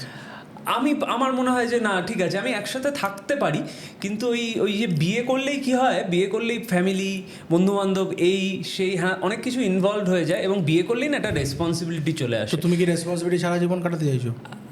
আমি ওরকম একটা চাই যে ওরকম, দেখো আমি লিওনার্ডো ডিক্যাপ্রিওর ফ্যান, ঠিক আছে, তো মানে কাঁচা পাকা চুল, বাচ্চাদের মতন মুখ, এরকম একটা ব্যাপার নাকি? হ্যাঁ, আর আমি 25-এর ওপর বয়স হয়ে গেলে আর আমি গার্লফ্রেন্ডদের ও তো 18-তে আটকে আছে, তুমি 25 অবধি যাচ্ছ না। But on a serious note, আমার মনে হয় ব্যক্তিগতভাবে যে বিয়ে is a huge, family basically is a huge responsibility, যেটা নেওয়ার মতন কেপেবল, মানে এটা আমার শর্টকামিং, যে আমি পারবো না। হিমালয়ে গিয়ে এখন মাংস খাওয়া ছেড়ে দিয়েছো। হ্যাঁ, তো সে ঠিক আছে, আমি খাওয়া দাওয়ার ব্যাপারে, এটাকে বলে তুমি এবার সমুদ্রের পাড়ে গিয়ে যদি তোমার মনে হয় যে না আমি বিয়ে করবো, ওই রিয়েলাইজ না, আমার যদি কোনোদিনও মনে হয়, আমার যদি না, আমার ফুললি ক্লোজ দ্য ডোর, না, I am not closing the door, I am saying যে রাইট নাও, এই মুহূর্তে দাঁড়িয়ে 2025-এ দাঁড়িয়েও আমার মনে হয় যে বিয়ের রেসপন্সিবিলিটিটা আমি নিতে পারবো না। তোমাকে কেউ বলছে না আমি মন্দিরে নিয়ে গিয়ে তোমায় বিয়ে দিয়ে দেবো, কিন্তু আমার যদি 2026-এ মনে হয় যে না, হ্যাঁ, এবার বিয়ে করি, একটা family, I can take the responsibility of family, I will definitely do it. But তার আগে দেখো, আমি প্রেমিক হিসাবেই মানুষ আমাকে চেনে, তো কবিতা লিখে শোনানো হয়। হ্যাঁ, কবিতা লিখে শোনানো হয়, গান গেয়ে শোনানো হয়, ছবি এঁকে। ছবিটা অত ভালো আঁকতে পারি না। হাতে চিঠি লিখছো না টেক্সট? দেখো, এখন টেক্সটের জামানা, বাট আমি যতগুলো প্রেম করেছি, প্রত্যেক প্রেমিকাকেই কিন্তু আমি প্রচুর প্রেমপত্র লিখেছি, সেসব আমি জানি, এবং এরকমও হয়েছে, ওইসবে যেতে হবে না, এবং এরকম আমি খুব ছোটবেলা থেকে একটু ফিল্মি বলে এরকমও হয়েছে যে আমি অল্প একটু হাত কেটে সেই রক্ত দিয়ে একটা 4 লাইনের চিঠিও লিখেছি আর কি, এরকম দিনকালও গেছে। বাবা ডেঞ্জারাস ব্যাপার, মানে এ তো পুরো সালমানের তেরে নাম। একদম, মানে প্রচণ্ড, আমি তো বলছি প্রচণ্ড ইন্সপায়ার্ড ছিলাম ওই ধরনের সিনেমা দেখে এক সময়। বাট আমার মনে হয় চিঠি লেখা না সবার উচিত একটু, মানে টেক্সটে লিখে না মনের ভাব প্রকাশ হয় না। বলছিস যে বিয়ে করতে তুই রাজি নস, যদি আগামী 3 বছর ইস্ট বেঙ্গল আই লিগ জেতে, আইএসএল জেতে 3 বছর, আগামী পরপর 3 বছর যদি আইএসএল জেতে ইস্ট বেঙ্গল, তাহলে তো তোর বিয়ে করে নেওয়া উচিত। যদি সেটা দেখো, সেটা যে কোনো সময় সম্ভব হতে পারে। ইস্ট বেঙ্গল সেটা পারে, আমরা আগেও দেখেছি। কিন্তু তারপরেও যে আমি বিয়ে করতে পারবো কিনা, না ইস্ট বেঙ্গল বিয়ের ব্যাপারে আমি পয়েন্ট টেবিলে নিচে একদম। ইস্ট বেঙ্গল তো তোর রক্তে, আমারও রক্তে, ঠিক আছে। এবং আমার মনে হয় যে আমার যে প্রেমিকা সেও চায় না আমাকে বিয়ে করতে, বা চায় না, আমাকে বিয়ে করতে চায় না। সবসময় বলে যে না, তো তোকে বিয়ে করার ভরসা হয় না আর কি। বেশিরভাগ আমি কি দেখেছি জানিস, যে বিয়ে ব্যাপারটা মেয়েরা ছেলেদের সাথে করতে ঠিক চায় না। They want to do it with the kakus. I have mainly seen that in my life. That is exactly my point. আমি কোনোদিনও কাকু হতে চাই না। আরে ব্রো, তোমার তো বয়স তো বাড়বে। হ্যাঁ, বয়স বাড়বে, মনের বয়স তো বাড়বে না। আমি তো গ্ল্যামারটা ধরে রাখবো। না, সে গ্ল্যামার ধরে আছিস, ফিটনেস এবং না ফিটনেস তো তুমি তো ল্যাংড়া পায়েও তুমি ফুটবল খেলেছো, যা ফিটনেস তোমার। এই মাঝখানে তুমি লেংড়া গেছিলে। কথাটা হচ্ছে, দেখো তুমি এখন ভালো ছবি করছো, এটা তোমার নাম হয়েছে, সবাই তোমাকে ভালো বলছে, তুমি ম্যারিয়েটে গিয়ে আইটিসতে গিয়ে শ্রীকান্ত হিসেবে তোমাকে লোকজন চিনছে। তো একটা বেসিক আনা, মানে তুমি বললে যে ওই যে দরজাটা ডোন্ট ক্লোজ দ্য ডোর, দেখো ওই ডোরটা একটু হালকা ভেজিয়ে রেখেছি যাতে আরো দরজা খোলা থাকে। আচ্ছা, মানে তো অনেক সময় তো লোক জানলা দিয়ে ঢুকে পড়ে। হ্যাঁ, একটু জানলা, আমার খুব জানলা পছন্দ। তো আমি বিভিন্ন অনেকগুলো জানলা থাকবে ঘরে, যেখান থেকে কোনো জানলা দিয়ে হাওয়া আসবে, কোনো জানলা দিয়ে বৃষ্টি আসবে। একটা পয়েন্ট অফ টাইম লাইফে না বেশি বুফে খেতে নেই, ঠিক আছে। একটু ভালো খাবার রাঁধুনি বাড়িতে রাখতে হয়, যে ভালো রান্না করে খাওয়াবে। এত বুফে খেলে পেট খারাপ হয়ে যাবে, তখন আবার দেখবে সকালবেলা ওটাই ডাইজিন খেতে হচ্ছে। তারপরেও তো হঠাৎ করে শনিবার রাতে মনে হতে পারে একটু সুইগি করিয়ে নি। না সুইগি করতে পারো শনিবার রাত্রিরে, পর শনিবার তো আবার ভেজ খেতে হয়। শনিবার তো ভেজ খেতে হয়, শনিবার তো রোববার করে ব্যাপার নেই। রোববার দুপুরে তো বাড়ির মাটন দারুণ হয়। এই জন্য বলছি বিয়েটা করে নাও। আমরা সবাই না, আমি বিয়ে করলে অনেকের মন ভেঙে যাবে, আমি সেটা চাই না। অনেক আমার মহিলা অনুরাগীরা আছে যাদের মন ভেঙে যাবে, আমি তাদের মন ভাঙতে চাই না। আরে জিতু বিয়ে করে নিল, তুই বিয়ে করবি না? জিতু তো লাখ মন ভেঙে গেছে লোকের। ঠিক আছে, জিতু আবার ক্ষমতা আছে যে ওই মনগুলো পরে জোড়া দিই। জিতুরা আছে, ক্ষমতা আছে, সেটা জিতু আমাদের সবার প্রিয় সৌরভদা, এদের ওই ক্ষমতা আছে। সৌরভ আগের পডকাস্টে বলেছে এখনো কিন্তু প্রেমে পড়ছে, এখনো প্রেমে পড়েই চলেছে দর্শনের সাথে, বাট প্রেমেই পড়েই চলেছে। না, ও তো খুবই লয়াল। না, বিশাল খুবই লয়াল। হ্যাঁ, এইসব। আচ্ছা, মোটমাট ব্যাপার হচ্ছে ভাই, যেটা আমরা ইস্ট বেঙ্গলে যেহেতু শুরু করেছি, ইস্ট বেঙ্গলে এটা শেষ করি, যে আমাদের এখন we are going through trying Times in the club. Internally also some shit is going on, we don't know, but we as fans, lifelong fans, we can only hope that we come back to the glory days as it was before. দেখো, east Bengal তো শুধুমাত্র একটা club নয়, way of life, একটা way of life, একটা ইতিহাস আছে east বেঙ্গলে। এই যে যারা সেই সময় কাঁটাতার পেরিয়ে এসেছিলেন, তাদের একটা আইডেন্টিটি। আমরা হয়তো কলকাতায় জন্মেছি, বা সেই অর্থে আমরা বাঙাল নই, আমরা এদেশি কিন্তু আমাদের একটা লিনিয়েজ আছে, এবং সেটা কোথাও গিয়ে ইস্ট বেঙ্গল সেটার আইডেন্টিটি, আর কোনো কিচ্ছু নয়। কিন্তু খাবার এখন ধরো সব মিলিয়েই খাওয়া হয়, কিন্তু এই একটা ব্যাপারে আমাদের একটা পার্টিকুলার আইডেন্টিটি আছে। এবং ইস্ট বেঙ্গলের সবথেকে বড় আমার মনে হয়, কেন আমি ইস্ট বেঙ্গল ফ্যান পার্সোনালি, যে ইস্ট বেঙ্গল সেই ক্লাবটা যাদের পিঠ যখন কাঁটাতারে একবার ঠেকে যায় না, তারা ঠিক পাল্টা ওয়ার করে। হ্যাঁ, হয়তো আমরা অনেক বছর বড় ট্রফি পাইনি, বা আইএসএলে এখনও সেই রকম সাকসেস পাচ্ছি না, কোনো না কোনোভাবে কিছু না কিছু হচ্ছে না, নাথিং ইজ ক্লিকিং। বাট আমি বলছি, this is making us an underdog. আমাদের এখন আন্ডারডগ, আমাদের যখন মোহনবাগানের সাথে খেলা হয়, ইস্ট বেঙ্গল আন্ডারডগ। আমরা এখন এরকম হয়ে গেছে যে আমরা ভাবি যে এই ম্যাচটা ড্র করে দিই। আমরা যারা ওই সময় দেখে এসেছি, আমার প্রথম ইস্টবেঙ্গল মোহনবাগান খেলা দেখা 1997 ফেড কাপ সেমিফাইনাল, যেখানে বাইচুং ভুটিয়া হ্যাট্রিক করেছিল, ইস্টবেঙ্গল 4-1 হারিয়েছিল। রেকর্ড স্পেকটেটার্স হয়েছিল সল্টলেক স্টেডিয়ামে, তুমি জানো 1,35,000 লোক খেলা দেখতে এসেছে। তুইও সেই মাঠে ছিলি, আমিও সেইখানেই ছিলাম। তো আমরা ওই দিনগুলো দেখে এসেছি, এবং আমার মনে হয়, দেখো, অ্যাজ ফ্যান আমরা তো সবসময় চাইবো আমাদের ক্লাব প্রত্যেকটা ম্যাচ। কিছু বন্ধু বান্ধবরা আছে যারা আমাদের খুব খিল্লি নেয়, কিন্তু তাদের উদ্দেশ্যে বলি গুরুর ডায়লগ ধার করেই বলি যে हार के जीतने वाले को बाजीगर कहते हैं और ट्रॉफी ना पाके फिर वापस आके सबको हराने का नाम है ইস্ট বেঙ্গল। এবং এখনও ইস্ট বেঙ্গলের যা রেকর্ড আছে এখনও ভারতের অন্য ক্লাবের অত রেকর্ড নেই, স্পেশালি বিদেশি। এই বছর আমরা খুব খারাপ ফর্ম, কিন্তু এই বছরও আমরা কিন্তু এএফসি চ্যাম্পিয়ন্স লিগের ফার্স্ট রাউন্ড থেকে কোয়ালিফাই করে সেকেন্ড রাউন্ডে চলে গেছি ভাঙা টিম নিয়ে। এত চোট আঘাত, কোচ চেঞ্জ হয়েছে, ম্যানেজমেন্ট অনেক রকম সমস্যা চলছে, but I think east Bengal don't have that the amount of infrastructure, money power which Mohun Bagan is holding at the moment. We don't have. আমাদের ইলেকট্রিক বিল বেড়ে যাচ্ছে আর সঞ্জীব গোয়েঙ্কা সেই পয়সা দিয়ে ভালো ভালো প্লেয়ার নিয়ে আসছে। শাউট আউট সিএসসি, ঠিক আছে, এটা কিন্তু ভালো, এটা রিল কাটবি ভাই, এটা ঠিক আছে। যাই হোক, আমার মনে হয় যে জীবনের মতন আমরা সবাই তো হেরে যাচ্ছি কোথাও। দেখো, শাহরুখ খানের লাস্ট 10 বছর কোনো ছবি হিট হয়নি, তার ছেলেকে ড্রাগ কেসে ধরে নিয়ে যাওয়া হয়েছিল। সেই লোকটা জীবনে এত এত এত কষ্ট দেখেছে 10 বছর ধরে, এত বড় একটা সুপারস্টার হওয়া সত্ত্বেও তার আইপিএল টিম জেতেনি 10 বছর কোনো ট্রফি। কিন্তু 2024 ইট টুক হিম 10 ইয়ার্স, যেখানে he gave back to back hits, KKR champion হলো, everything is sorted. So I think this is life. ওই সিনেমার কথা, আমরা তো সিনেমার লোক, তো আমরা সিনেমার মতনই দেখি যে লাইফে হিরো যতক্ষণ না হারছে তারপরে যে হিরোর কাম ব্যাক, ওটাই তো সিনেমা, ওটাই তো সিনেমা। তো আমাদেরও যে লাইফে আমরা যখন অনেক সময় আমরা ফোনে ডিসকাস করি যে এটা হচ্ছে না, এই ছবিটা চললো না, ভটভটিটা চললো না গো, ভটভটিটা হল পেলো না, ইয়ে হলো না, এই যে এই কষ্টগুলো ডেফিনেটলি, কিন্তু দিস আর দ্য থিংস, এই কষ্টগুলো, এই না পাওয়াগুলো, এই হেরে যাওয়াগুলো, but when you do win it makes even more sweeter. It makes you, আর এইগুলো সব learning experience, this makes you stronger as a person, শক্তি দেয় প্রচণ্ড। এবং সেই শক্তিগুলো নিয়ে আগামী কাজগুলোতে যখন তুমি ঢেলে করো, আজকে ভটভটি চলেনি, কিন্তু দেখো আজকে কিফে আমার ছবিটা ধ্রুবর আশ্চর্য জীবন বেস্ট ছবি পেয়েছে, এতগুলো ভালো ছবি থাকা সত্ত্বেও সেখানে রেকগনাইজ হয়েছে। আমি এই ছবিটার জন্য এনএবিসির মতন একটা প্রেস্টিজিয়াস ফেস্টিভ্যালে বেস্ট অ্যাক্টর পেয়েছি। এই যে এত কিছু হচ্ছে, তার সাথে সামনেই সরলাক্ষ হোমস আসছে, তো এই যে এত কিছু হচ্ছে, কোথাও গিয়ে ভটভটির ফেলিয়ার কিন্তু এটার পিছনে একটা বড় অবদান আছে, এবং ওটা থেকে অনেক কিছু শিখেছি। এবং ভটভটি অ্যাজ আ ফিল্ম আমি করতে গিয়ে অ্যাজ অ্যান অ্যাক্টর যা যা শিখেছি, সেই এক্সপিরিয়েন্সগুলো আমি পরের ছবিতে কাজে লাগাতে পেরেছি। So it's okay, it's winning and losing is a part and parcel of life. কোনো ক্লাবই রিয়াল মাদ্রিডও জেতে না সব সময়, ম্যানচেস্টার ইউনাইটেডও জেতে না, ইস্ট বেঙ্গলও জেতে না, কেউই সারা জীবন শুধু জিতে যেতে পারে না, অস্ট্রেলিয়াও সারা জীবন জেতে না।